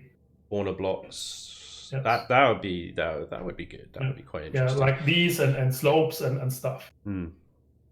At least this has been an idea to allow a bit building thrusters more into the design and not building the design of the vessel around thrusters. Yes, yes, that's what I like to hear.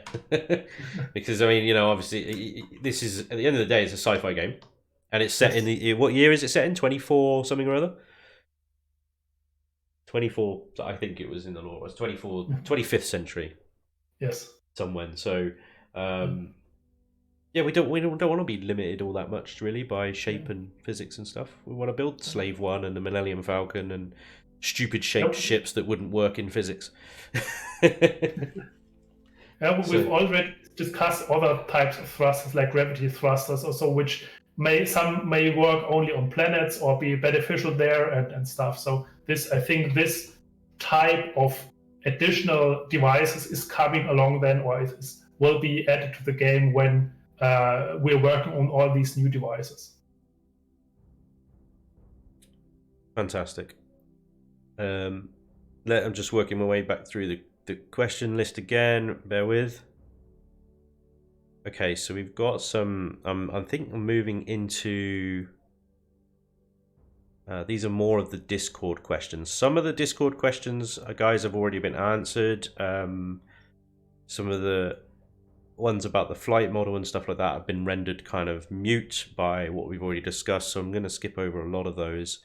So there's ones here regarding general gameplay. Are there any plans to improve the new player experience with a proper tutorial or tooltips?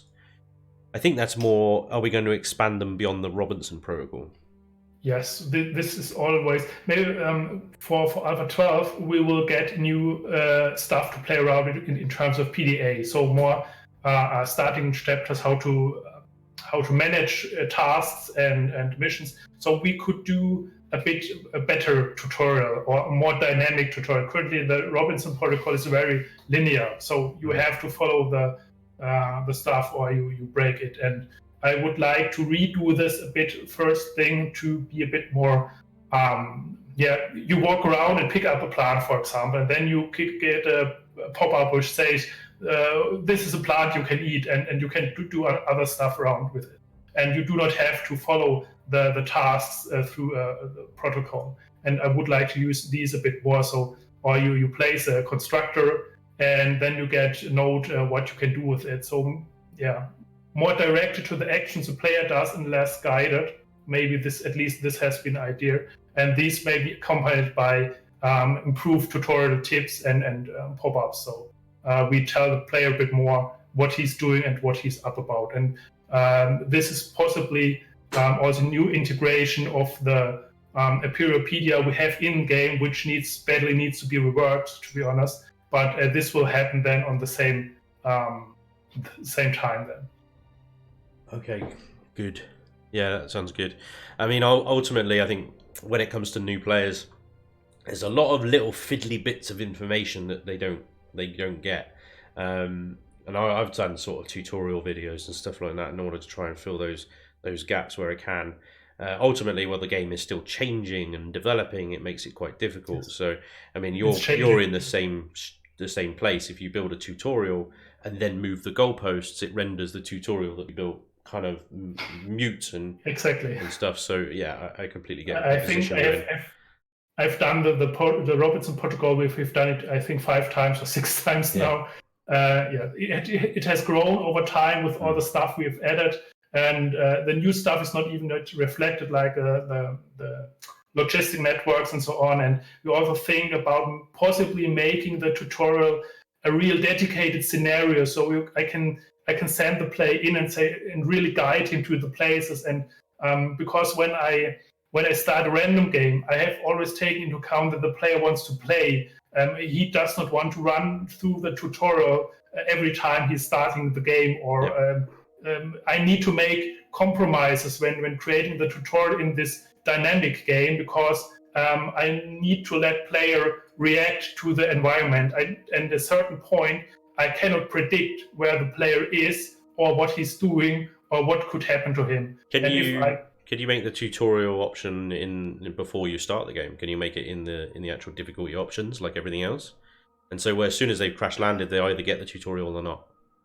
Yeah, possibly. I'm not sure how to approach this because if you have to click away the tutorial each time, it may be annoying as well. This is currently when we're testing and I start a new game, I have to click away the tutorial each and every time. But I cannot do this differently because if I'm a new player, I need to pop this up when the player enters the playfield. So I have no choice. That is basically the change. Possibly is. If you are loading the game up the first time and you do not have any save game in your folder, then the game says, oh, okay, this is a new player. Here is a scenario for the tutorial. We suggest to play the tutorial first and then start the random game. Maybe this is also something which is a bit more dynamic. And then if you're experienced player, you will not be bothered with this. You can simply start away with any of the scenarios. Yeah, okay. Somebody asked if there was any chance the Crash Titan missions returning to multiplayer, but it depends on the server whether they've included it or not. It is still part of the single player, isn't it? The Crash Titan stuff. It should be still included, I think. At least I did not remove it, but I did not work on the multiplayer stuff lately. I'm a bit more on the single player scenario and especially the story. But it's a part of my personal backlog. We will, for example, for when we add with the Galaxy, I think we will redo the multiplayer scenario as well. So have a bit different starting options, and we'll take care that a few of the missions are all included in this as well. Will the HV and SV become more specializing useful? I think with the changes to the RCSs and stuff like that. I mean, they're already fairly specialized. The HVs are the only things that can mine on planets, and SVs are you're pretty much your go-to starter vessel and your little fighter blowing up POIs. But I suppose it sort of goes back to the question we asked earlier about whether there's going to be more flexibility between blocks and different ship types. In theory, we could give the H and SV, different roles. Depends if they make sense. So, for example, I talked about the auto mining. So currently, the auto miners are placeable entities. So we could, in theory, add this to a movable HV. So you park your SV on a spot, then it mines your cargo full, and you move it back or connect it to the network. So it's basically a theory we could explore. So we are open to suggestions on that. So if anyone has idea, please come to the forums, open the thread, HV specialization, SV special, and have a civil discussion about this. So yeah. I'm just going to put a link to the official forums in the chat. 1 second. It's a very nice, easy link. Yes. It's empyriononline.com. Very straightforward. Okay, so why do shuttle windows require cobalt, and why do rocket ammo and for base turrets require Erestrium when they're quite low level? Because someone decided that this would be a good idea. We take them out and have them hung. That's nothing to do with me. Yeah, that's some bloke over there decided that would be a bloody good idea, didn't it? Is that why there's force fields inside doors and shutters, yet the force field block requires Erestrium and Zirconium, but doors and shutters don't? Yeah, it's when we make the templates for the current which are in the current version, we had a bit different resource distribution. So I think this might change in the next round. So as I said, we're currently working towards rebalancing of mass and volumes currently, so blocks and items. But we will take on the templates and the components to use next, I think. Good. Is the ultimate goal to have planets actually orbiting in the solar system and warp distances change depending on orbit, allowing SVs to potentially warp to more planets? Goal, of course, but I do not think this is doable with the current system. At least not easily. Maybe we'll have this one at one point, but I cannot promise it at the moment.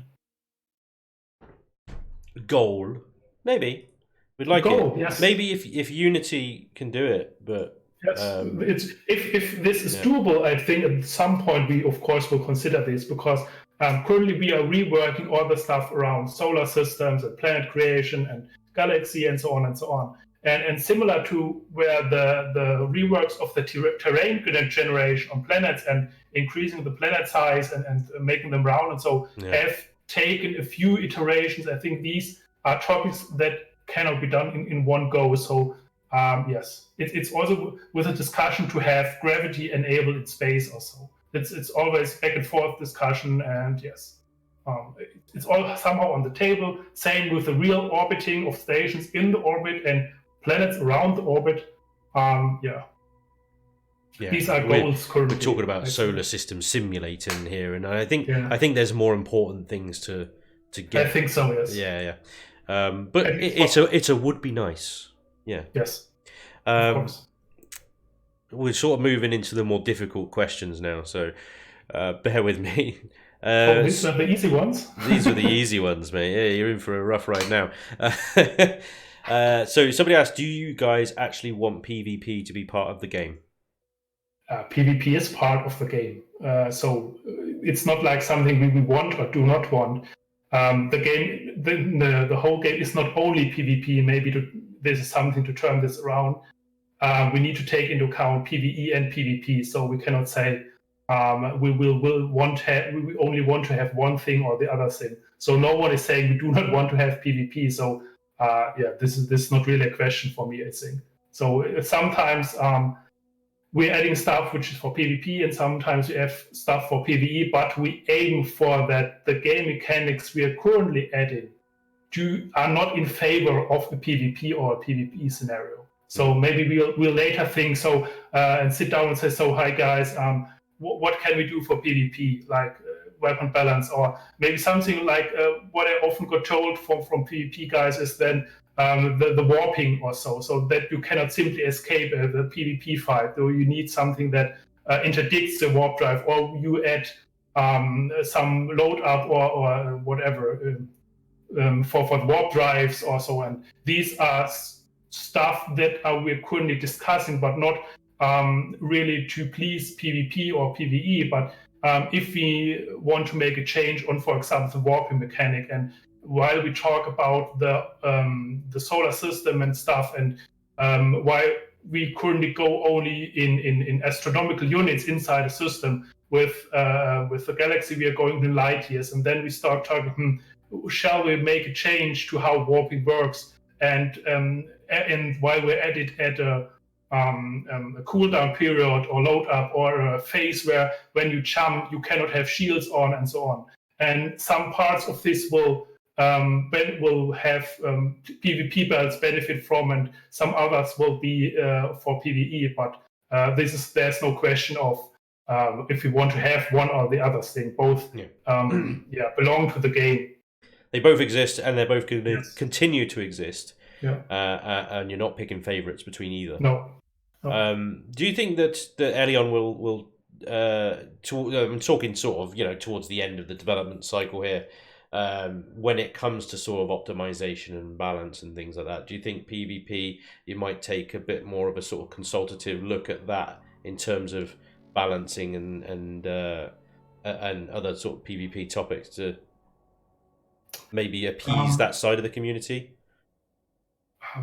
Appease. I would say when the balancing is concerned, a lot of the optimization and how things work when a lot of persons are involved, which relates to multiplayer on a global level, not only to PvP, but when a lot of players are in the same space and interacting with each other. So currently we are getting more feedback on this topic from the PvP community, because their, I'd say, daily business is to battle each other, and with different approaches than maybe in PvE. So yes, maybe when the optimization, especially for multiplayer, is concerned, the look may be a bit more on PvP, because they have higher, they're making more, they're creating more stress on the features, so they are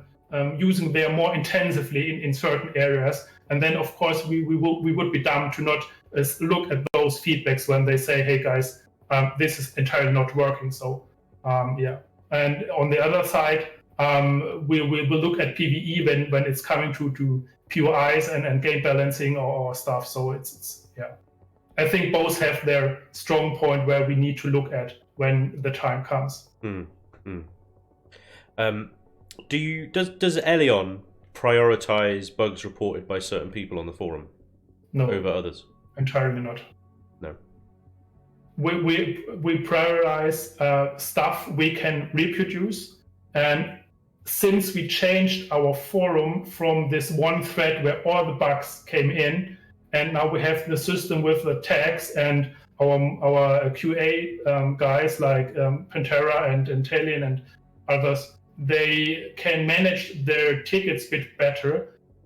We have increased our efficiency on those. But I need to say, there are sometimes the bug reports are only a broken line of text, and so we cannot make anything from it. And we when there's a bug that's not set to tracking or so, or which is staying on you, then we currently do not have a solution for this, and maybe have to ask back at the devs and come back with a better solution or idea, or maybe some bugs are they might be obvious for those that play. So hey, you QA guys, this just happened to me, but then we cannot reproduce this, and this is a bit of a problem, because at the point where we cannot reproduce something, it's incredibly hard to find the solution or fix for it. And this is often related to multiplayer, because a lot of things can happen in multiplayer, and when we cannot really work on this and say the devs, hey, this is how you reproduce it, then it's hard to do. And often the players say, hey, you can come to my server and test it. This is very, very kind environment, but the devs need to be able to reproduce in the dev environment, because if I simply join another server, I have not more information about this bug than the user has, and this is often not.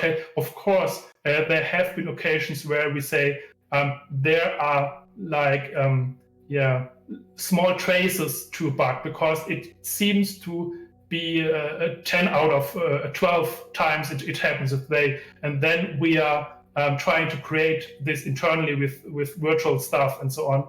But most often it might just be a perception among sometimes whoever it was that submitted this question. Just or single occurrence. So of course single occurrence, but they happen as well.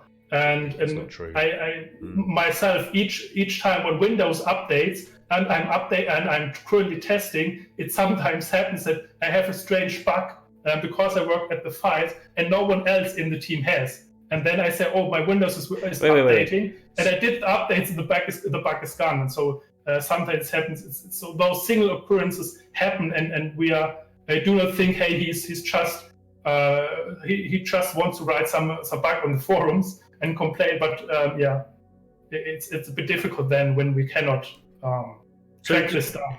Do the devs say to you, when you've got this problem, when you've got a problem on your machine there, do they turn around and say to you, well, it works on my machine? Yeah, sometimes it happens. So we have it's such a dev thing to say. Let me explain. It's quite easy. It's pretty much human. Then we have an internal chat, and all the devs and your QA testers are in there, and someone who is running into an issue which is not reported in the forums or anywhere says, oh, I have this issue. And sometimes we say, okay, I cannot reproduce it. And then this is the same as in the forums. If the issue is not reproducible and it's only a minor issue, we say, okay, we will look at it later because we have a lot of important bugs that are reproducible to solve. And sometimes the notion that says, okay, I cannot reproduce, it leads to that you try it again, and then sometimes it's just vanished. This happens quite often. So when someone says, hey, I cannot reproduce it, this is not like something like you're too dumb to play, or the issue, not sure how this is in English, but in German say the problem is in front of the monitor. But it's just saying the statement that, maybe try again, or if you can make to reproduce it again, then we'll set the group on it and say, how can we find out how this thing breaks? Yeah. Go, Dragoon. Can I literally just ask a question while we're talking about, testing and bugs and stuff? Shoot. So when you guys test, the game, do you do it on multiple different types of hardware? As in, like, do you try it on Intel processors? Do you try it on AMD processors? And, do you do it on expensive machines? Do you do it on cheaper machines? Because obviously, as you know from the Steam store, it states the minimal requirements and the recommended. I mean, do you try it on all of them? No, we are just we are not Electronic Arts or Activision. You cannot afford all the different machines that would be necessary. So I have an older PC with an AMD card. I have an Intel. I have a laptop who's 3 years old who plays Empyrion on, let's say, 12 FPS or so. So I'm covering like a slice of the hardware, and that's true for the others as well. So in the end, this is tested on certain machines as well. So, but we cannot afford to have every variation of hardware. Like maybe you see, from as Chris Roberts studios have for Star Citizen or so. No, of course not. I wouldn't expect you to have every single type of machine, but possibly just like one Intel, one AMD. Yeah. Yes, that's quite range. Yes. Kind of like what's on the market at the moment, and then another two computers of AMD Intel from like a year ago or 2 years ago, because obviously not all players can afford to have the latest machine to negate some of the issues that we face. But no, thank you for answering my question.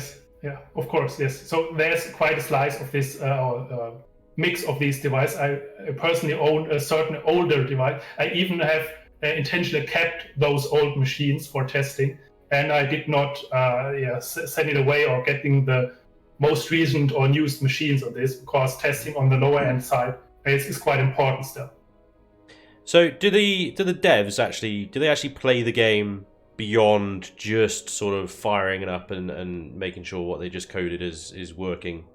They actually from time to time, yes. Yeah. Yes. When was the last time they played it properly? Last week we had a session. No way. We played the Unforeseen Consequences mission. We currently released with the intention to find out how to improve this NPC interaction. So we actually played it. We should do a stream sometime. We should do a battle. Spanj versus the devs. No, that's good. It's good to know. I think it would be fun to have a little stream with the devs at some point. No rush. Whenever. Open invite. Let me know. Call me. I'll let you know. I'll assemble the team. Let's assemble the team. The syndicate will reform. Just a question about version numbers. I don't really care about this, to be honest, but apparently some people are upset about the versioning system and version numbers of Empyrion. Is that staying? I mean, it's mostly, to be honest, for you guys. I don't really see what the point of the question is, but I've got to ask it anyway. I'm not sure what the question is, to be honest, or what the complaint is. I'm trying to figure it out. The problem lies, I had a discussion with this person on Discord. We version the numbers in such a way when the client and the server have to be on the same okay. then we will increase the version number. Like the last few experimental updates are all numbered as 11.5.6 because it doesn't really matter. It's not breaking anything. They're client-side updates. They're not only working one way. And the person who is complaining about this, I don't know what his problem is with it, but he has issues with numbers. and then he puts it down as, it has to do with the versioning, but that's not true. Okay. Version numbers, everybody. They're a work in progress. Yes. Yes, they will be updated constantly. They will be changing. They will be changing. Yeah. The next question is my personal favourite, and I hate you guys for asking this one. I really do. Not you, Hummel Taylor. The community. Whoever put this one in, you're a git. But I'm going to ask it in the original words of the person that wrote it. Here we go. When will you finish a feature? I don't care which one, just pick one and finish it before adding something else. There you go, I've done it. I'm going to leave now out of embarrassment. Okay, yes, it's understandable, but remember what I said today. Currently, the alpha is not to have each feature finished to its last element. So currently, alpha is integrating the features themselves, so game-changing features, basically. And as I said, we are on a good route on this. I personally think, I'm not sure what the others think, but I personally think we have made big progress or great progress in the last year about these game changers. And we're slowly converging to a point where we have all these base mechanics in, or at least at what we have on our list currently. And when these basic features are integrated, which might have still issues or not really fleshed out, like you can pick a few, like the faction system. You could add more stuff to the faction interaction, for example, the NPC factions. We could add more to the building options. We could add more basically to any other feature. But the point is that the alpha's context is that we add these features so they can be improved in the future.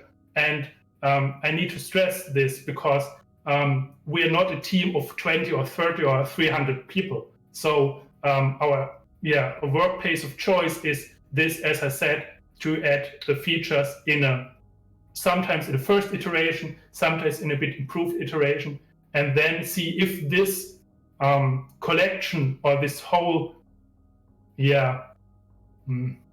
summary of features works, and then go into details when we can. And this would be when beta happens. As I said, beta does not mean that we stop features or we leave features like they are and say, okay, we just have to fix the bugs and then we're done. The beta will, moreover, be the place where we take on these features which has been added in the first iteration and say, okay, what can we do with these? Like for armor, basically. So we often discuss in the forums that it would be nice that the armor boosters also would be a bit more modular, or the armor parts like the jetpacks, or maybe have different armor types, legs different than torso or so. But these are topics for refinement, and this is not the alpha all the time. Sometimes we take on features and improve them where we can. Like currently with the base attacks, we are doing a separate iteration on those because currently we are having the time to adding new tech and new stuff because we are increasing the world of the game into the galaxy. So this is a good, possibility, or the good point, or a good point in time for now. But most of the changes will then happen in a later stage. Johnny tells me that it was Commander Beaver that asked that question, so I'm going to go and kill him now. Actually, he's one of the many. I say many. One of the defectors that are playing Space Engineers at the moment. So, yes, Death to the infidels, I say.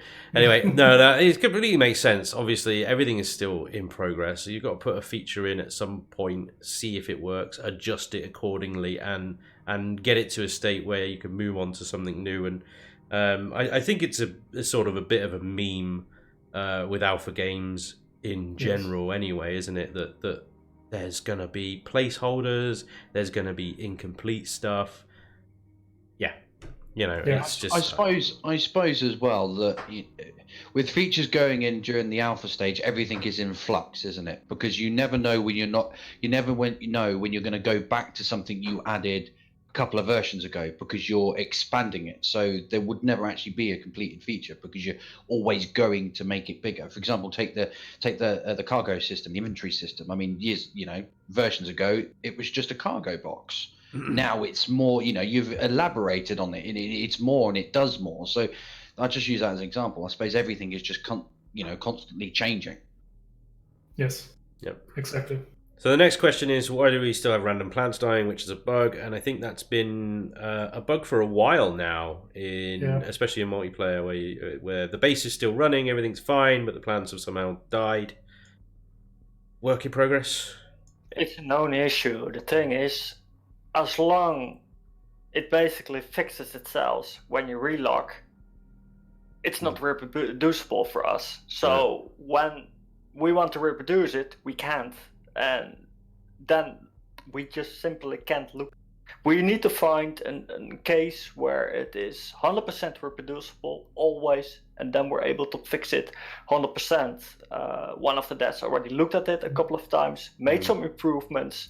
It helped a little bit, but he doesn't know where to look either.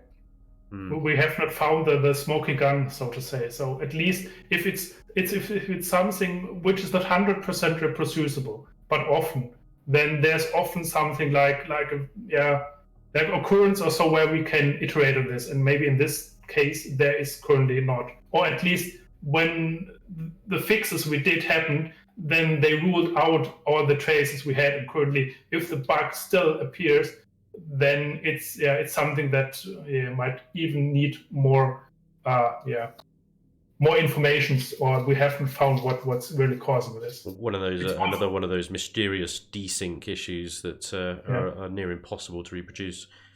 Yeah. Fair enough, but it's known and it's being looked into, so hopefully one day it will be sorted. There's a question about a feature that hasn't even been released yet. The galaxy map is pretty useless when you zoom out, the names are removed. The galaxy map is going to change because we've got multiple solar systems and we're going to have galaxies soon. So, Yes. But I would say one thing. I mean, with the new galaxy map, obviously the teasers that Talon's shared there, I'm hoping that there's going to be things in place to make navigating that and finding your way through it, and also adding waypoints so that you can find your way back to things in the sprawl that will inevitably be when there's 20,000 star systems in the game, because inevitably we'll want to add 20,000 star systems into the game because we can. I'm already working on it. Okay. Currently, there we have the same as for the radar and scanning. This is on the list for maybe, I'm not sure if it make in Alpha 12, to be honest. So like having a route set basically with several jumps. I think this is what we are talking about right now. And yes, if we can manage to, if the galaxy stuff fixes or it is fixed ahead of time, I think we will come to this point. And the same is for an improved scanner or radar for space, so you can actually use this in space a bit better. So, or actually find stuff, because currently there is no scanner in space, obviously. We need a scanner in space. Yeah, or radar also. Alpha 12, yeah? If we can make it, yes, possibly. But I'm not. Alpha 12 is 12.xxx as well. So I'm not sure. I'm not sure if it's the initial release. I'll try to. We'll try to. It depends on the progress. I believe in you. You can do it. Yeah. I believe in you. You can make it. Same as putting Crouch in the game. That's Alpha 12 as well. Yeah. I believe in you. You can do it. Go on. Yeah. Do you know what? Just put crouch in the game. I don't even care about the hitbox. There was a Switch promise to turn off volumetric lighting some moons ago. Are we going to see that added in as promised? No, but the switch is not needed anymore because the option for luminous lighting is in the game so much turned down that it is basically non-existent. Is it? Yeah, that's got 11.5 or something. We put it. So the Switch is in the game, you say? No, the switch is not in the game, but there won't be a switch because the volumic lighting is basically be turned down in the game. Off, sort of thing. Yeah. No, it's not completely turned off, but it is basically non-existent. Okay. So no, but it shouldn't really be a problem anymore, is what you're saying now. Why don't things disappear off the map when you completely remove them? I think that's a known issue. I think what they're saying is if you delete a small vessel and take it apart to the very last block, then the marker stays there. That's a known issue being looked into? I think so, yes. Yeah. I think this, I remember this is a ticket somewhere. Yes. Okay, hang on a second. We got a very general question here.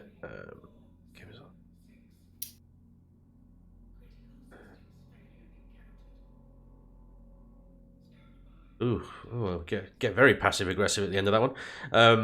So I'll just ask the first. We'll ask the first part of the question.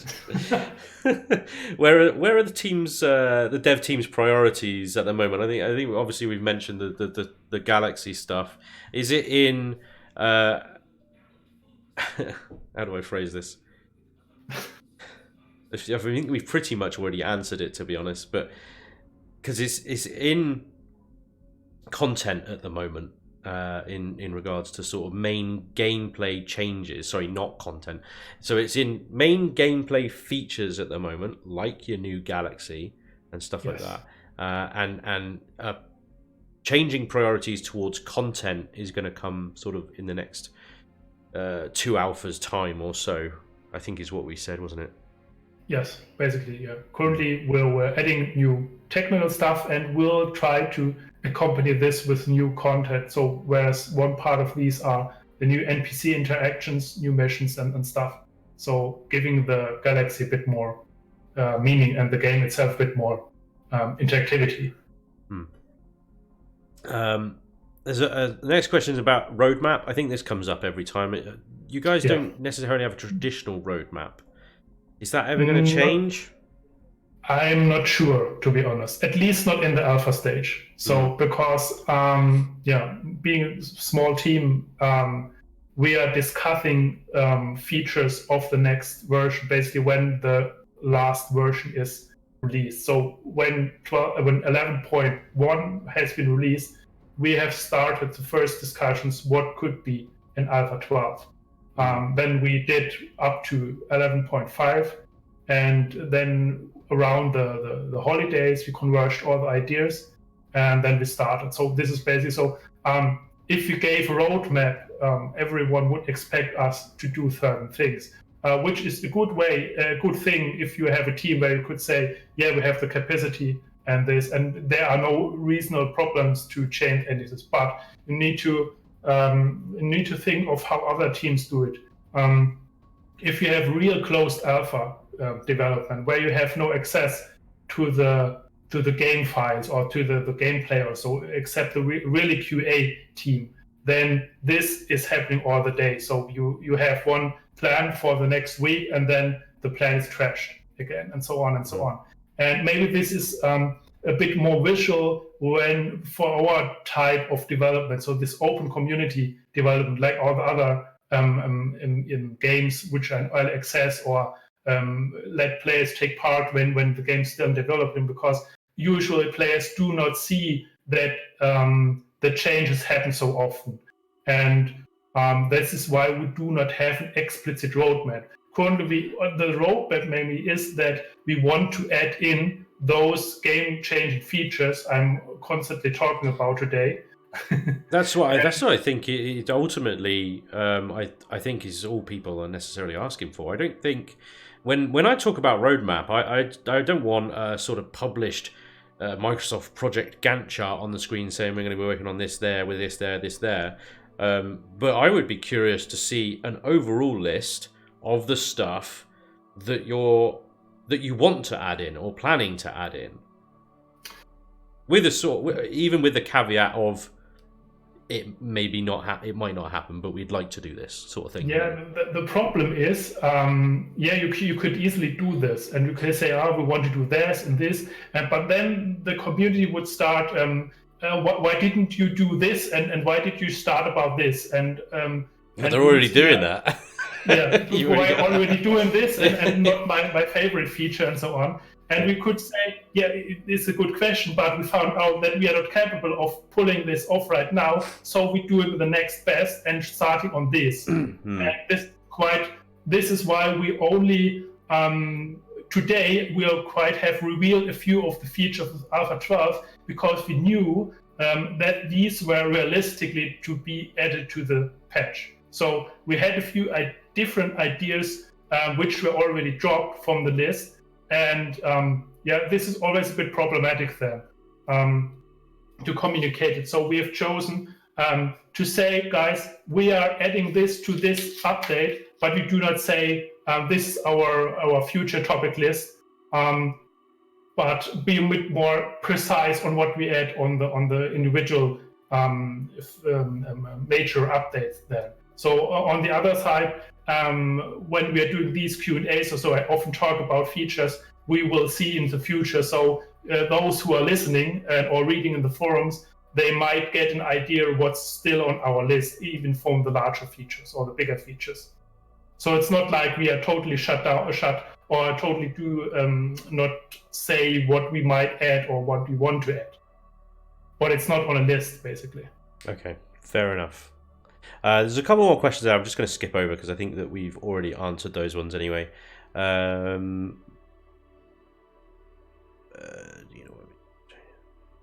So, talking beyond Alpha 12 briefly, I know we've already covered a bit, but are you able to perhaps tease us with an Alpha 13 feature? Not really, because... Go on. Give us Crouch. Not. Didn't I say it's an Alpha 15? Yeah. Bring it forward. No, you don't have a roadmap. Just bring it forward. Should I bring it forward? Yes. Yeah, this is a bit difficult to answer because currently we are converging all the features for Alpha 12, and Alpha 13 then will basically, I think, pick up what did not make it into the game. Maybe one of the topics that are left is the tech tree or so. So we ever wanted it to make it into real research feature and scanning and having it more, maybe adding a skill tree or so. This might be then a topic for the next major update after Alpha 12. So stuff like these, though, what could still be investigated then. So this did not make it in Alpha 12 because we decided to concentrate on the solar and the galaxy entirely. Okay. So let me rephrase it this way then. What feature out of all of the ones that either we've discussed already or maybe we haven't discussed, what feature would you say is going to break the game next? All of them. That's the right answer. Yes. I'm sorry. I had to. You were pausing, Spanj. I was because my windows were in the wrong place. I had to bring them back. What feature would you say, or you're most looking forward to, or you're most hoping for? Personally, yeah. NPC integration. So real NPC integration. I've seen this in a few games like Minecraft Techtopia and so on. And I think we could do a lot of stuff with a real integration of NPC crews or NPC in general. So this is personally something I'm looking forward to. So I think the NPC interaction and the dialogues now in Alpha 12. A big step forward, but we could do a lot more with working the NPC crews, so really into a gameplay feature. I like that. Yeah. No, I agree, actually. I think NPCs could add so much to the game. And we've already sort of been teased a little bit with them, with the crew that you've got there, but they just sit motionless doing nothing when they could be doing so much. But yeah, no, I agree. I think that would be a really good thing. Do you guys pay any attention to the sort of player number stats from Steam? Yes, sure.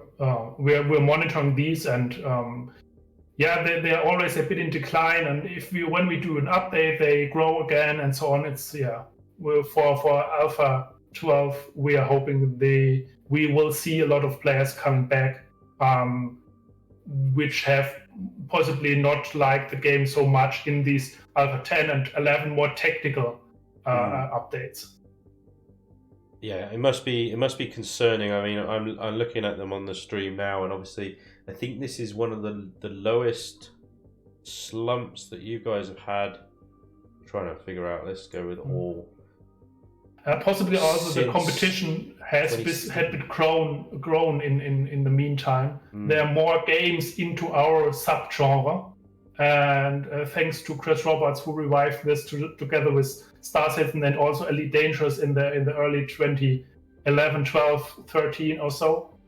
This whole space genre has grown or is still growing with different contexts of survival and 2D games and 3D games and voxel games and exploration games and so on. So compared to the years before, there's a lot more stuff to play for the player. So might be that players wait for bigger updates, say more like. So maybe those that prefer solo play maybe wait for updates which allow them to do new stuff like exploring the galaxy or so. They are less into building or so, and maybe this is also part of the reason. So that's why we think with Alpha 12, where the stuff is more, or the topic is more on the content side again, and exploration and so on, those players will have a better experience then again, compared to the more technical building and stuff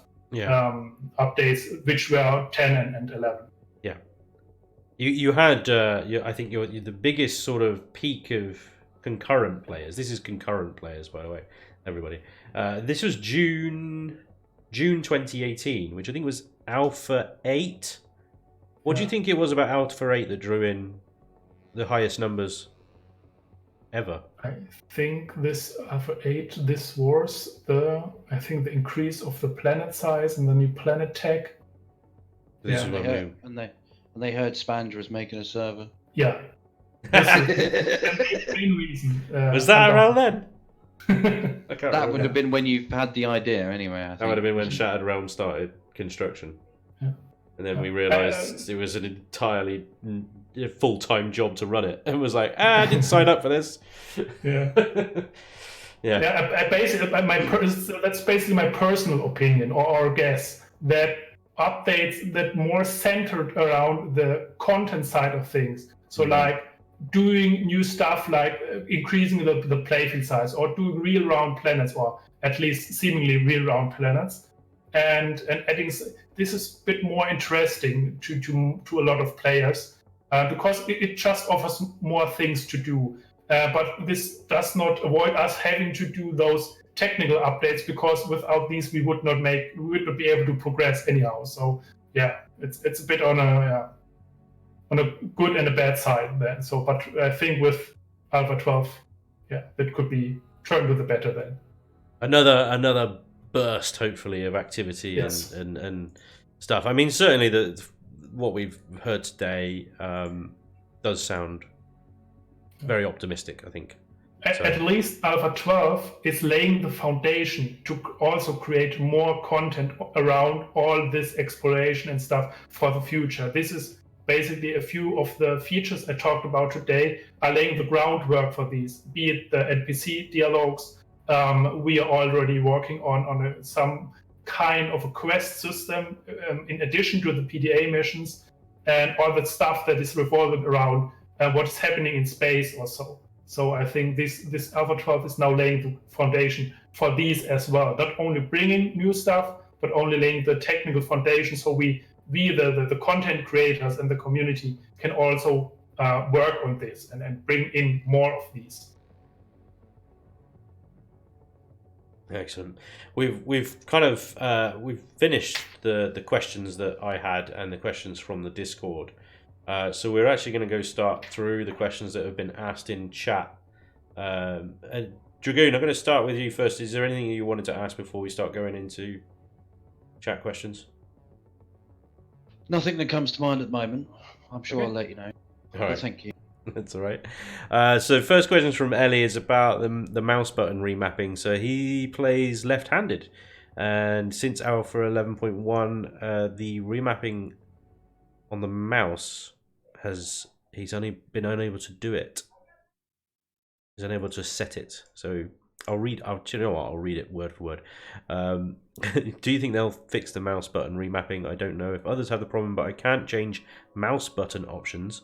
I play left-handed, so I have different config. Can't play past 11.1.1.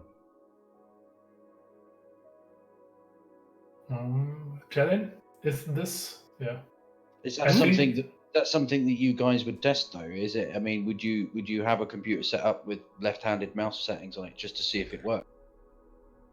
I'm not aware this problem has been reported, to be honest. No, the mouse bug, I never saw a ticket about it or a bug report. Yeah. Ellie, jump on the forums, raise it as a bug report. I told it to him already. I gave him a link to the bug template and go to there, post it, and we surely take a look. Okay, brilliant. I mean, we might come into a few of these because obviously this is going back quite far in time in the stream now, so we'll do our best. Nova XP asks, will first person finally get an overhaul at some point?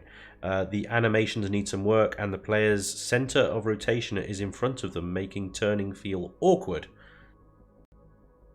In general, the player controller is something we will need to work on, especially also when it comes to crouching and prone and all the stuff. So I think this will be addressed then as well. Yeah, so we covered that earlier. For anybody that wasn't in the stream earlier, because I've seen a few people cropping up with the question in the chat, when can we crouch, when can we... We did answer that earlier in the stream. If they add crouching into the game at the moment, which isn't something that's necessarily that difficult to do, the problem is the hitbox of the player will stay the same full size. So if you add crouch into the game, you're implying that the player can then take cover behind things. In actual fact, the Xerax will still be able to headshot you in the head because your hitbox is still the same size. So until they can redo the player model, which is a lot more technical to do, a lot of the animations that we would like crouching, prone, sliding along the ground, climbing ladders and stuff like that, will not happen. But it is going to. It is something that they're going to be working on. At least it needs some time to work on, and of course we could add crouch in, but why should we do this in such a state that it does not really work? So I think this is currently it's not on the priority list, and but when we take on this, of course this will take into account then. So Jonathan Paulson asks where the Wi-Fi connections from water generators and auto miners will be set up. And again, this is something else that we covered earlier in the stream. Currently, because of the way the placeables are, they're not technically a grid or whatever you want to call it, a BA or a base or whatever. They're not a structure. Structure, yeah. They're really difficult to integrate with structure mechanics. So currently, you're thinking about the sort of ideas of bringing a lot of the placeables like auto miners and water generators and such into actual base devices, or even this is one of the ideas. Yes. Yeah. In the meantime, some make really sense to be in on a base as well, like water generators or so. Others might be a bit more difficult, like auto miners or stuff that needs certain access to a certain surface. But for generating water stuff like moisture generators or so might be possible than earlier. So, but we will also, I think, in the future find a way around these remote devices in some way or the other. Yeah. So Nate D asked about folding rotating blocks, which also leads into pistons and rotors and stuff. Is that something? The Empyrion way is basically we giving animated blocks, so we will not have rotors and pistons like space engineers, because this throws up a whole slew of problems. Even those games are not able to fix all. And I think our approach is the one that if you want to have folding wings, we will give you models for folding wings and make those happen, and similar things. But I think we will not have dynamic composition of two different structures by something like these. All hell clang.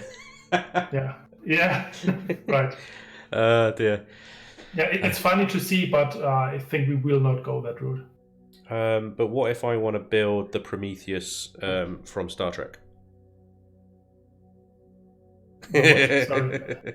It's the ship in one of the episodes of Star Trek Voyager, which it splits into 3 different capital ships that can then coordinate an attack on something. Multi-vector assault mode. Well remembered, Dragoon. So yeah, what if we want to do that, Hummel? You can already do multi-docking, or don't you? You can do multi-docking, yes, but we can't do automated flight with different ships. Yeah, okay. This is maybe this includes some sort of autopiloting or remote piloting. We already discussed this as well. So you can remote access a base or structure when you are within, I think, 1,000 meters or so. So you have your repository in the control panel, in your remote window, and then you can do certain things in the base. This could be improved to a point where when you have possibly something like a remote control block in your vessel, that you could possibly steer your ship based on this. So at least this has been an idea we had some time ago. So the idea is feasible then. So Alpha 13, yeah? In theory. It's not for Alpha 12. More, I can't say more. No. But yeah, remote controlling ships I think would be in theory would be this could be possible, yes. For the multiplayer side of the game, I think it would be phenomenal. Yeah. But Semp asked if he can have deconstructors on CVs. We kind of covered that. It's possible. Yes, by the config or so. Yeah, when we come to this boils down to where we see certain devices like furnace and we have a respawn chamber for the HV but not for SV. This is to improve the strength and the position of the HVs. It's a bit of game design or ideas how things should work. Include, but when you could choose, you could basically at some point we made allow to change these as well, or possibly this will be added by mods at some point. Yeah, I think ultimately it comes down to whether you want to give the players the choice or not. I mean, what you guys have done so far in a lot of the difficulty options, whether you can turn on device limits, turn them off, CPU and things like that, I think is really good. And anything more that you can add to the game which gives the player the choice, whether it's in single player or whether you're giving the choice to admins in multiplayer as well, is always a plus. Yeah. Marcus wants to know when you're adding solar panels to CVs. Currently not. The problem with solar panels on CVs is they do not work well with moving entities.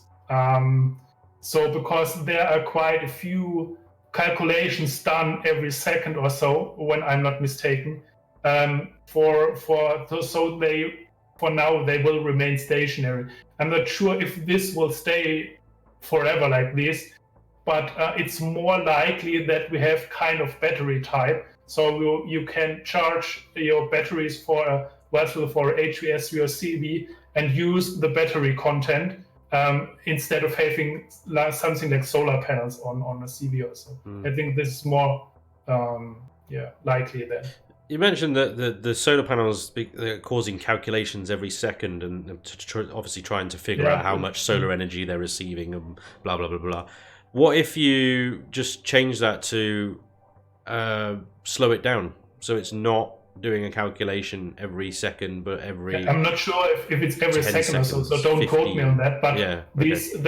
the reason they are not on CV is that they are depend on the position and the orientation, so on. I think this has been said to be a bit problematic for moving entities. Maybe we can refine that in beta or so, and then allow it for moving vessels as well. So maybe like a planetary SV glider or so that could work with solar panels or whatever. But currently, this is not possible. You could try to use this, but maybe mods can make it work. But we will not do this. Okay. Any more types of NPC enemies, cloaked, shielded creatures that attacks from underground encounters when digging? Basically, somebody wants to play Tremors. Or Dune. I think so. Dune, yes. Yeah. Can you add in the giant space worms from Osiris New Dawn, please? Okay, we'll add this to the list. Yes. Yes. More enemies and different enemies and more races and more stuff. I think this is one of the next topics in terms of content. I'm not sure if we will create the assets on our own for the first try. Maybe we will rely for a certain period on Unity asset store assets for these, and then later create our own, like we have done with the Cyrex and so. But in general, we aim to add more creators to it because those who are in the game, they are known to everyone in the meantime. So yeah, we need a few new surprises. And this big worm coming out of the ground, this is my personal favorite. I would like to see added. Yes. Well. Excellent. I mean, we're all used to seeing a Triceratops wandering around in the year 2024, whatever. So Unity assets, not really a problem. I don't really see a problem using that.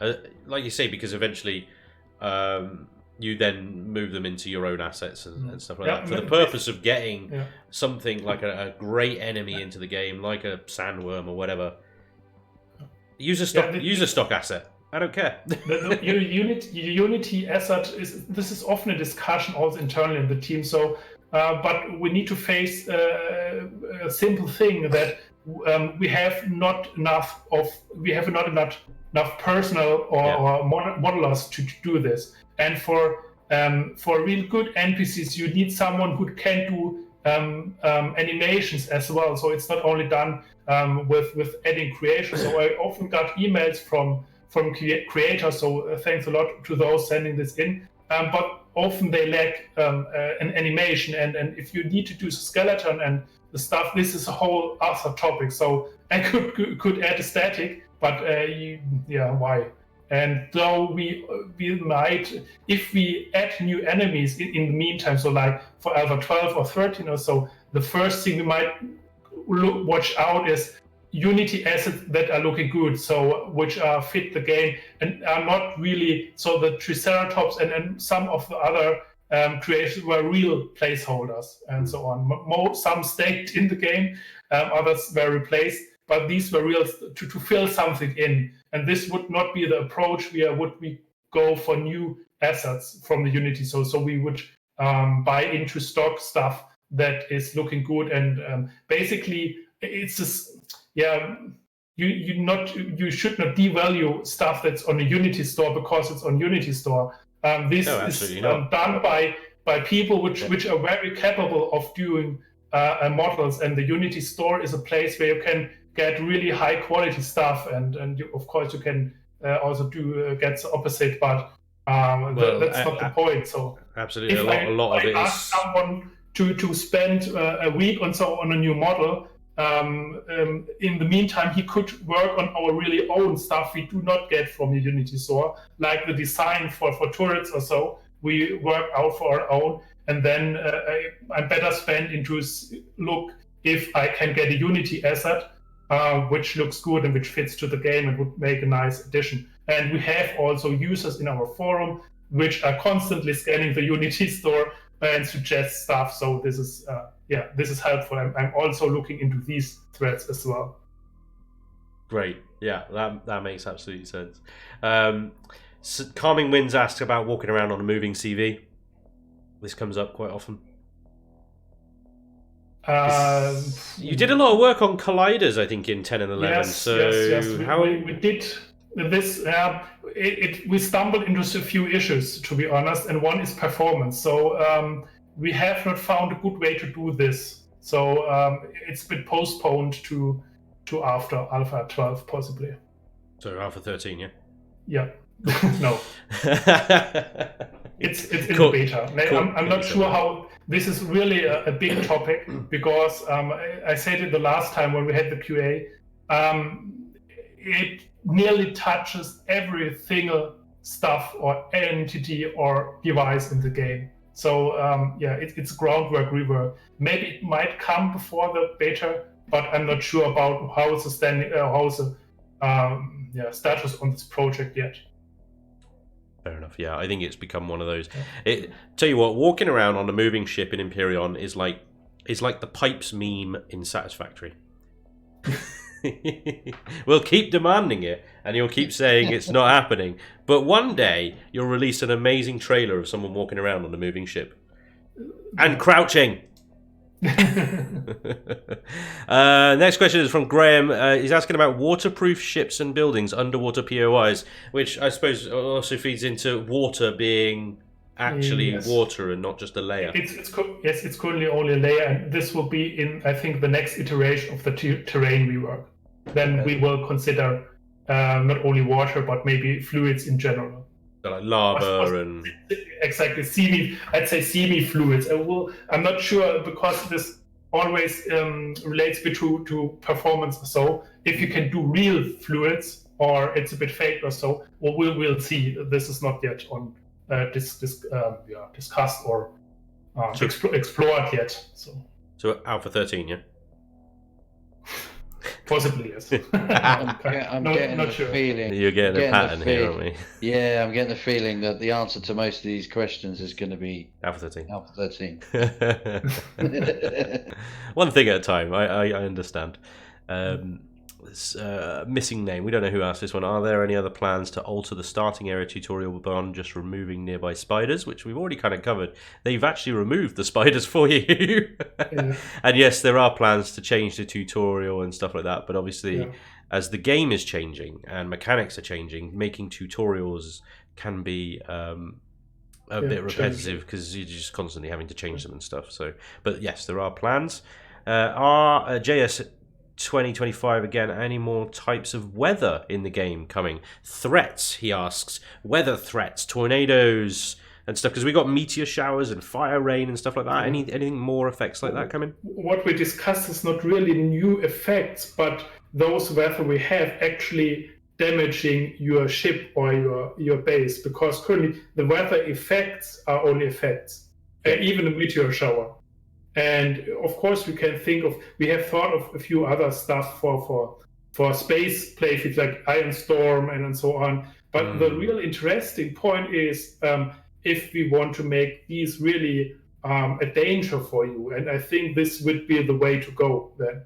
So I think if you were to make an effect dangerous to a player's ship, say if we're flying through space and there's an ion storm, for example, you could make it damage the ship, but you want to give the player plenty of warning.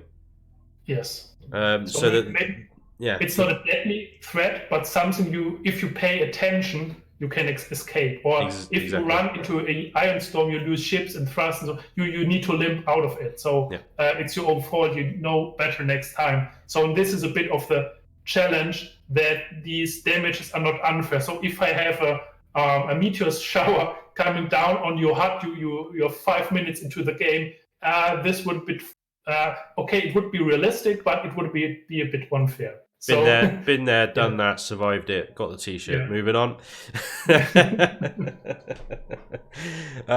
Graham asks about the warping loading screen and whether that's ever going to be an animation or a nice little effect again, rather than a static loading screen.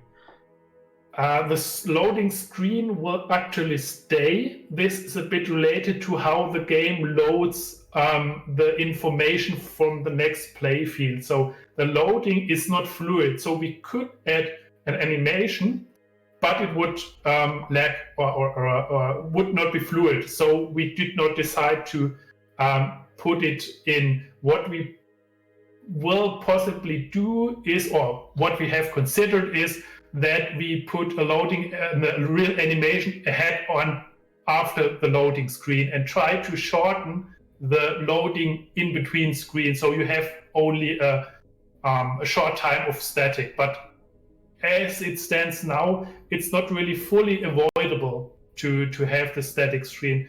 At least not as we, and we need to put a lot more time into it. Well, I mean, is it possible to? Because I mean, I've seen it in other games. You see it in like Warframe and stuff like that. They have loading screens, but they're animated loading screens, so it's just loading.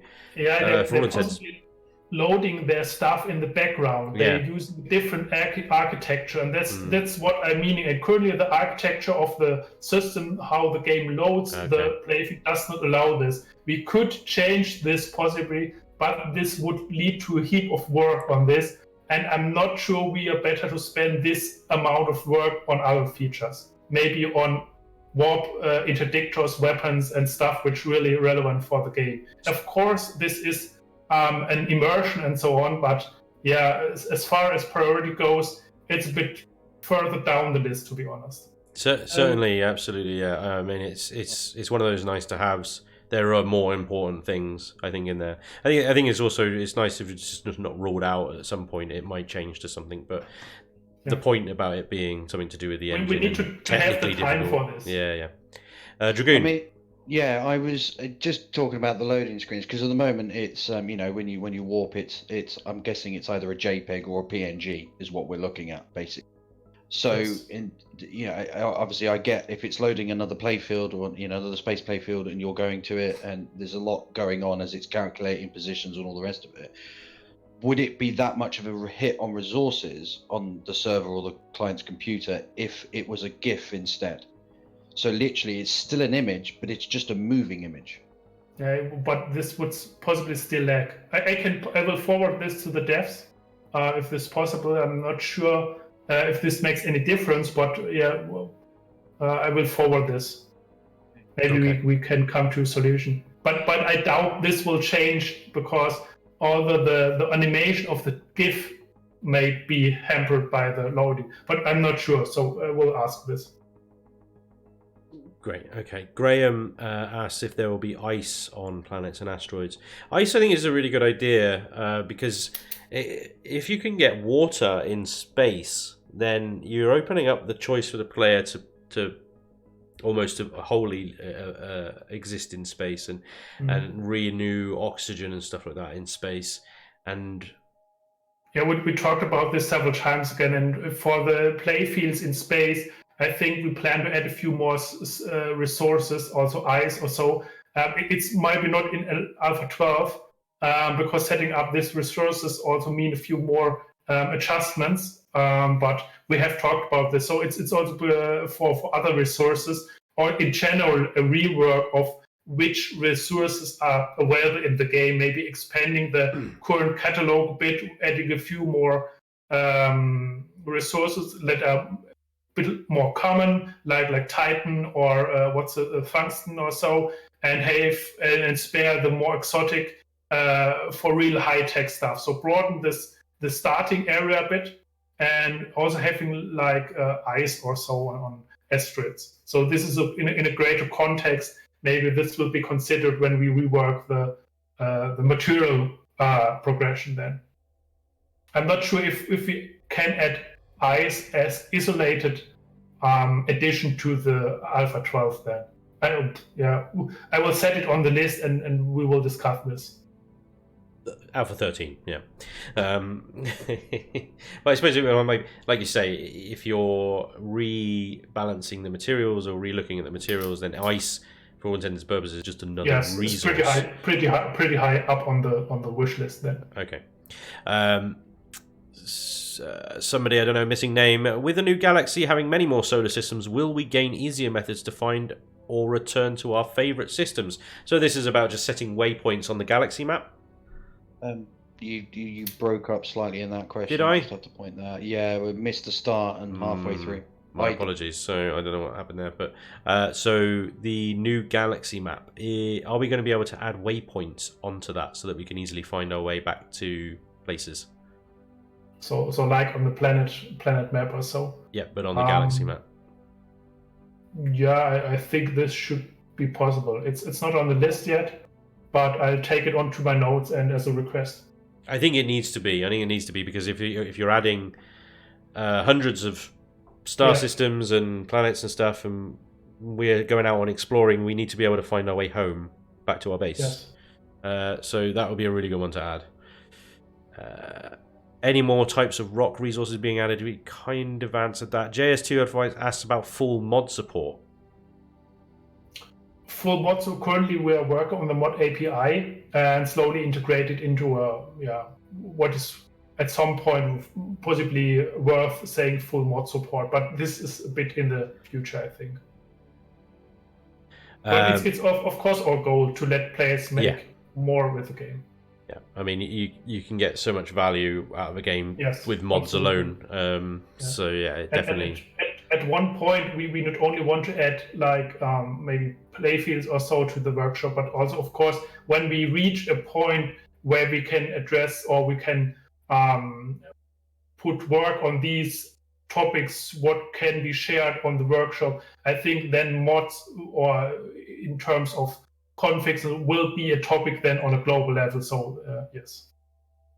Excellent. So players can more easily use them. So I think this is a future goal, or this goal. Yeah, like you say, in the workshop, that would be amazing. Click subscribe, and suddenly you've got a mod that adds the Death Star laser into the game. Yeah. Yeah. This is what the workshop is for, basically, at least in my understanding. Mm-hmm. Multiple auto miners per resource. Presumably he's talking about single player here, because of multiplayer you just get everybody to add one in the faction. But I mean, I suppose it could be extended to multiplayer or single player, but we're currently limited to one auto miner per deposit. Any plans to change?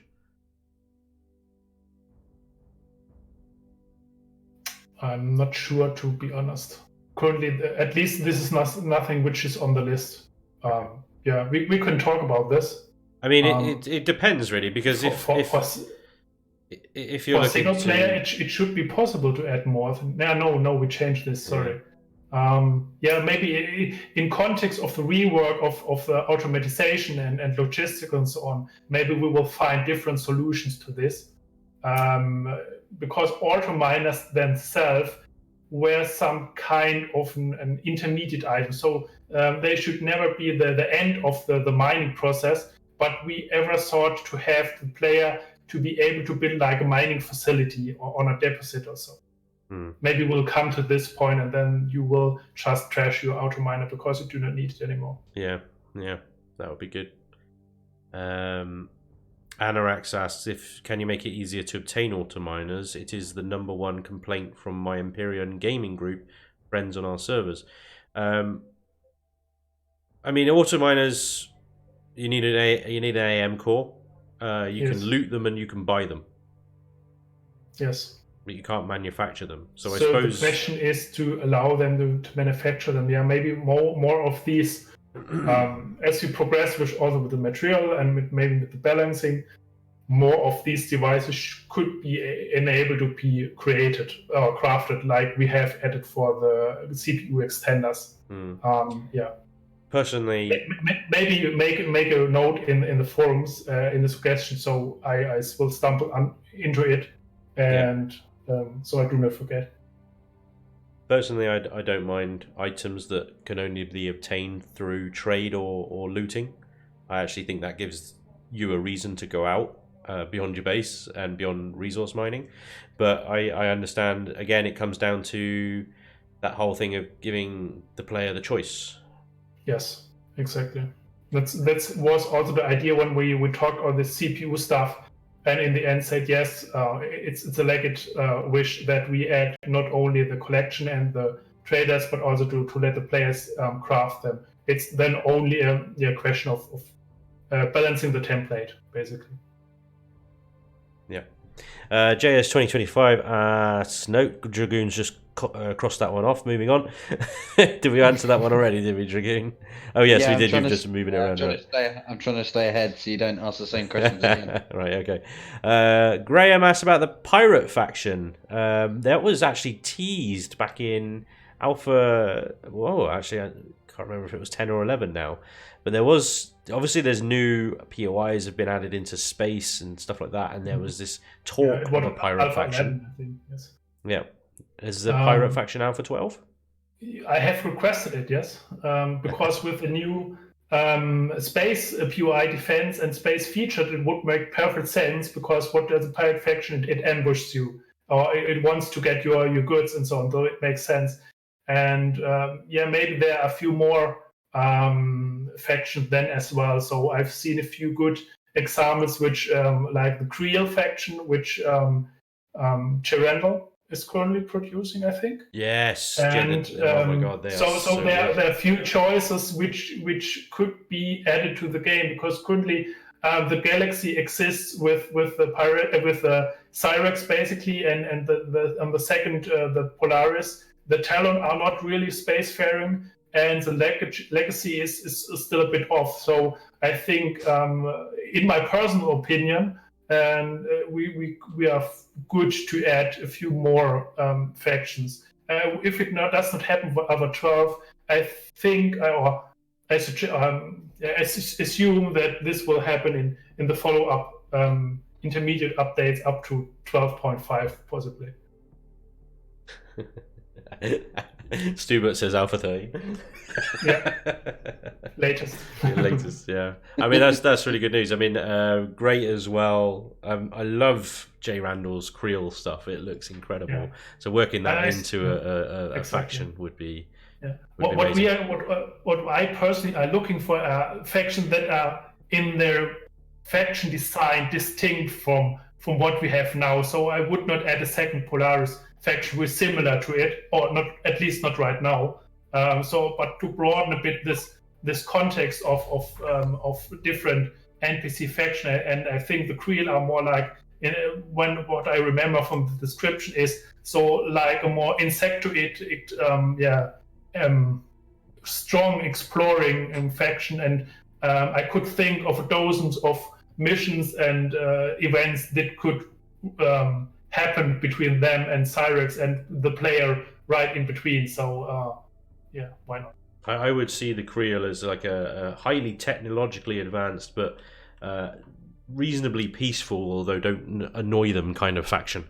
You know, not an automatic enemy like the Xerax, but perhaps a bit more like the Polaris, a bit more benevolent, but ultimately technologically impressive. And I think the current setting. Doom says the Creel are warmongers. Yeah. Sorry. Yeah. Yes. Exactly. That's what I remember. But possibly, currently the Cyrex are default the enemy, and the Polaris and the Talon are not neutral or good or so. We have chosen this to introduce this NPC faction dynamic. So I think at any point when we add new factions, you could start at neutral also, in theory. And the point is that we try to give this also into a configurable config at some point, so players can choose, or server owners or scenario creators can choose themselves where to start with this. So, or which factions they choose or add, or which interactions are possible between these. So this is a bit of a goal to have this exposed. Not for Alpha 12, I think, but later. So Johnny asks, in relation to that, can he just submit an NPC faction if he provides designs, POIs, backstory? Sure. And they get in touch with me, and I'll gladly review. So what the requirements are that it should be a distinctive design, and you need to have at least a bit of a backstory. And maybe ideally it fits a bit in the tonality of what's going on the Syrax Empire and the game in general. So, but universe, yes, of course, yes. Maybe this will be also a new part of the forum then when we expand a bit more. We have thousands of systems to fill with content, and I'm happily not every system can be Syrax or so. This would be nonsense, or Polaris or so. So I would aim for adding a bit more diversity on this. Brilliant. I think that's really good news. In fact, I mean, my own fleet has got a bit of uniformity to it nowadays. So there might be scope there if I can think of some kind of backstory to the Spanj fleet systems.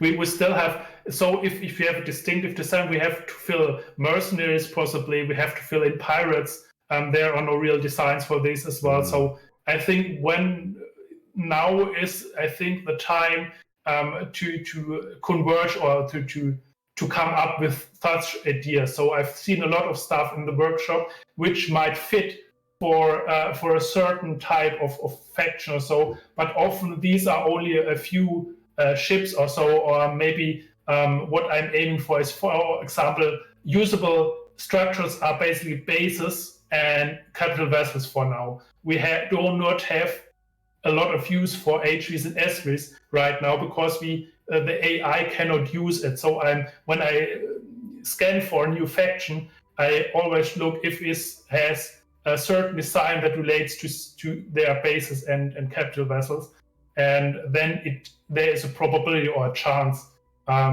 we could integrate it. Nice. Exciting. Okay, Graham says faction warfare between NPC factions on planet and in space. Polaris attacking Syrax and vice versa. I think, I talked to the devs because this was one of my first requests, I think half a year ago already, to make things a bit more interesting. Thing is that we possibly will avoid interactions between AI when not triggered. So what I mean with triggered is I've asked for a possibility that if you are near a Syrax convoy or so, that I can spawn in a patrol of Creel or maybe Polaris, which will attack this convoy. I think we are PDA on these certain occasions where I need something immersive, a space battle. I would think this could be created. I'm not sure if this will add it, but that's my goal or my personal request, because I think it would look awesome. What I think will not happen yet is that you simply you observe such a battle out of the nowhere. I think this is a bit maybe a bit of concern of performance and how entities like ships or so are handled currently.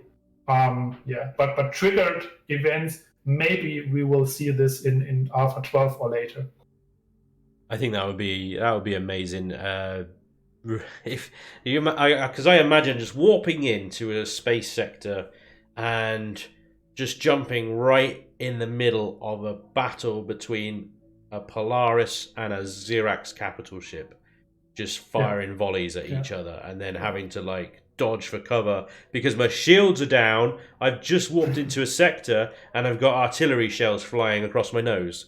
Can you imagine the excitement? I think that would be an incredible addition to the game. So, as I said, probably via PDI and missions, this scenery could be possibly set up.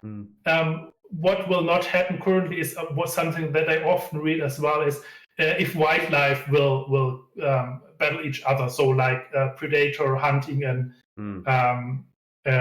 prey or so. I think this is a bit more into future, or that you see Syrax attacking a Talon village out of the nowhere without being triggered by a PDA. I think this is a bit maybe I'm not sure if it's impossible. Also, currently it's not in the design process. Maybe at one point we have this. You'd need some kind of random events director based on the player's location. Technique is not there currently, and as is always, this is on the wish list is a bit more down. Although I say personally, it's adding a bit more immersiveness.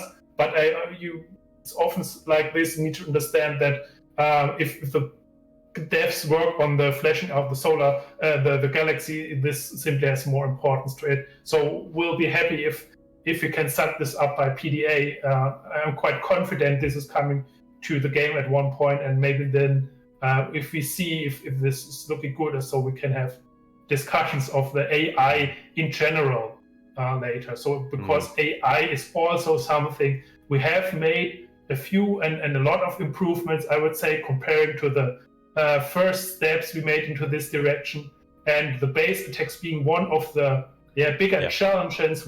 I think it works most of the time. It's incredibly hard to work AI or let AI work with custom built bases which consist of blocks which have no clear pathing and stuff. And I think we're quite good in this. And the next thing would then be to iterate on that, maybe also for beta or so, to skill up the AI a bit. And then maybe it's also possible to add in such routines like predators hunting in front of you. Yeah, that was the next question Jonathan was going to touch on. It was the same question, but with creatures as well, and that sort of interaction between prey and hunters within the wildlife.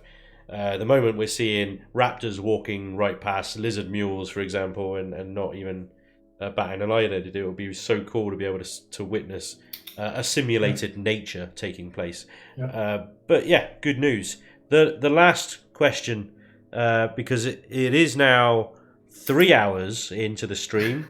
So we're near our record. We're near our record.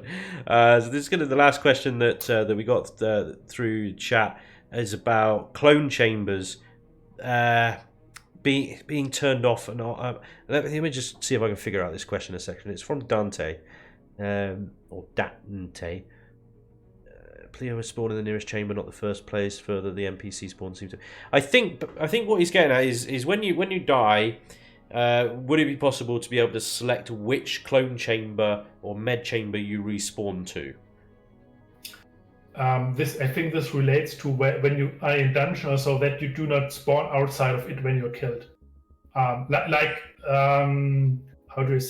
put it? You're making progress in this building, and currently, especially in space, if you're killed, you could happen to be spawned outside if you do not have a clone chamber. Or a vessel nearby. Maybe having the option to spawn a little further away than what it does. Yeah, currently maybe we could add this. So this needs a rework of this respawn screen, and the respawn screen itself has a bit of an issue and is right to be reworked, I think, at sooner or later anyway. So we currently have these options to spawn close. But this leads to bit side effects. So one being that you spawn outside of the POI. If, for example, if you're in space and then you're outside, and you're basically if you have not the suit, and so you're dead again. I'd say, to put it like this. By the time you get back to the POI, you're frozen to death. Yes. Dante just to clarify before we continue your answer, Dante just clarified in the chat that it relates to the POI. His question relates to a POI building.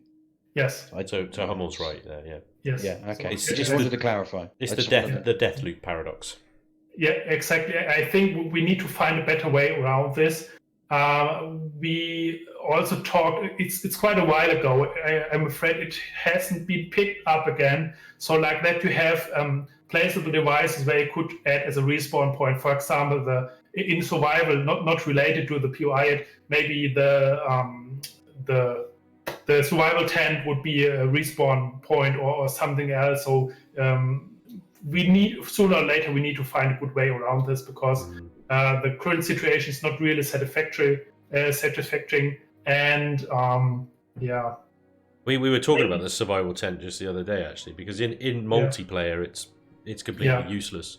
What was the idea we came up with, Dragoon? I think it was we were talking about it was just obviously I was just throwing it out, or we were just throwing it out there. Imagine combining the tent so you can actually physically sit in it as if it's, say, like a passenger seat and look out of it.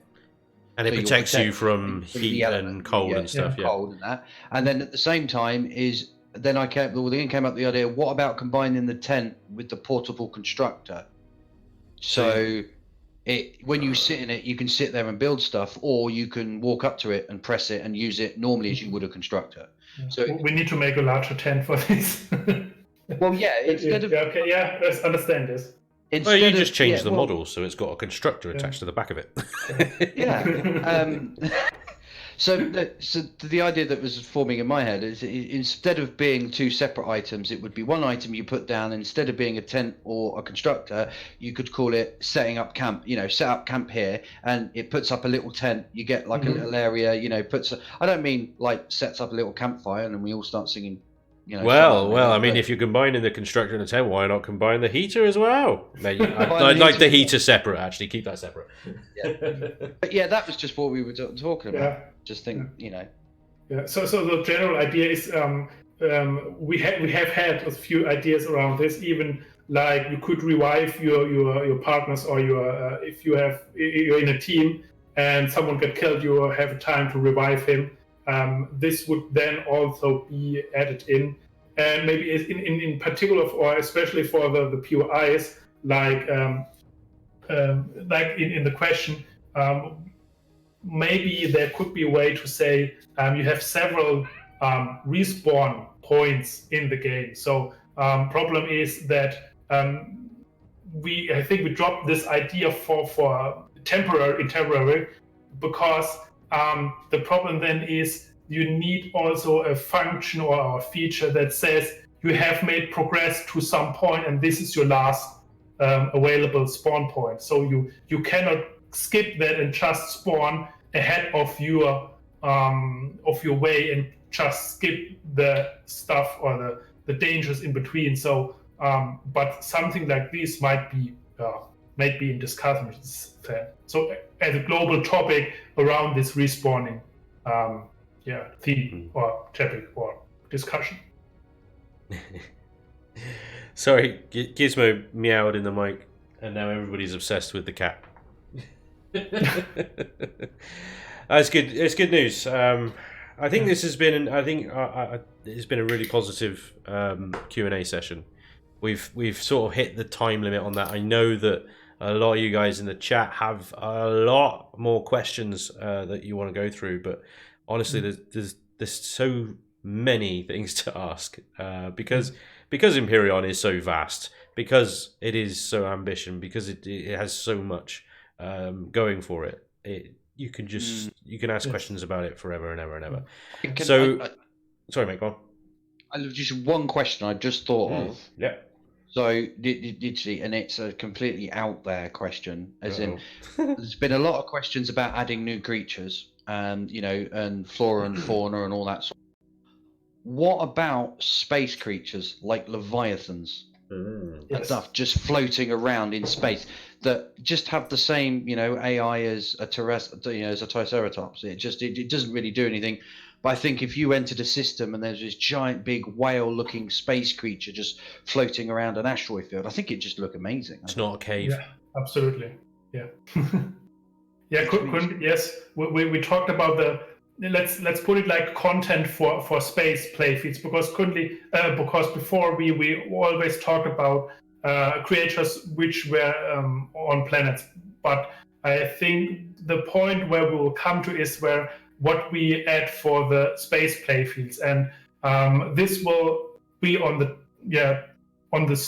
discussion list as soon as we close, or if we finish all the technical integration of the galaxy. Then I think there will be the time to sit down and say what can we put next into the orbits, because it's not only asteroids and resources. There should be a bit more, as I said, maybe fields of effect like Iron Storm or so. So we've already tossed around good dozen of ideas what we could do with this. And space creatures is also something of my personal favorite. So possibly yes. So looking into Star Wars and I like it. Guardians of the Galaxy and all that. We have a few space whales. Yes. Go back even further. The old series, was it Farscape? That had the giant big boot. Farscape. Yes. There was a game I used to play called Sword of the Stars, and one of the enemies that you would have to come fight against in Sword of the Stars was called the Queen, and the Queen would spawn a swarm of tiny little space bugs that would come and spit acid at your ships, and the only way to stop the swarm was to kill the Queen, which means you had to basically tank all these little the little ones to kill the Queen. And it was awesome. But anyway, we're getting sidetracked. So in summary, all these topics that evolve around Alpha 12, maybe all of these creators or what we put in space, I think starting the next week, I will put up a first announcement in the forums. So summing up what we talked today, or at least what I would want to tell you guys what Alpha 12 is about. And then I think we can start the discussion, and everyone can come to this thread and to the forums and say what we should add or should not add or do or so. So I'm pretty much looking forward to this, because I think this will be a very interesting discussion, because these types of content addition are especially interesting for me. So it's a personal favorite. So be it space whales or whatever you guys want to have it. Because this is actual content and this is bit more on my side what I can actually do. So yes, let's Wonderful. Step by and let me know. Thank you, Hummel. I really appreciate your time today, and Taylon's as well. Thank you everyone in the chat as well for joining us. I know it's been a long stream, but honestly I feel good. Hopefully a lot of you guys do as well. A lot of concerns and questions were answered. A lot of concerns about CPU and flight model were put at ease. For me, I didn't have a massive issue with CPU. It was more to do with the flight model for me, but both I think are going to be addressed in what sounds like a very good manner in Alpha 12. So I'm really looking forward to Alpha 12. I was already going to do a Let's Play on Alpha 12 anyway. I'm hoping Raven gets his Project Eden scenario sorted for Alpha 12, because that thing is just absolutely badass. And really looking forward to it. But yeah, just again, thank you to Hummel and Talon, and thank you to Elion Game Studios, the developers, ultimately for Empyrion, because at the end of the day, it's an amazing game. And the reason everybody reacts to things like CPU, flight model with so much emotion is because they are so invested in this game. And that is ultimately a credit to the game and the developers to build something that people care so much about. I think that summarizes it very well. Sounds about right. Yeah. Wonderful. Thank you again. Guys, head over to the forums for any additional questions you want to ask the devs. Absolutely. And Hummel will try and get around to them as soon as he can. Yeah. I try, with also Talon and the others, we will try to pick up open question as always in the forums. Don't be too angry if it takes a while when we answer to a thread or so. It's quite it's quite a busy place, and it will become more busy, I think, towards the Alpha 12 release. Smashing. Okay, brilliant. Well, that is time to end, everybody. Thank you again for joining us today. I hope you enjoyed the stream. I hope you found it useful. Thanks again to Hummel, Talon, Dragoon as well for modding and fielding questions from the chat, and to my other mods in the chat as well. Much appreciated. You guys are awesome. And that's it. That's it. We're going to go now. Thanks again, everybody. Hopefully I'll see you soon for some chilling and building on the stream or over on YouTube whenever I can be asked to upload another video. Pretty much. Thanks again, everyone. Good night. Enjoy the rest of your week. Bye. Good night. See you. Bye, everyone.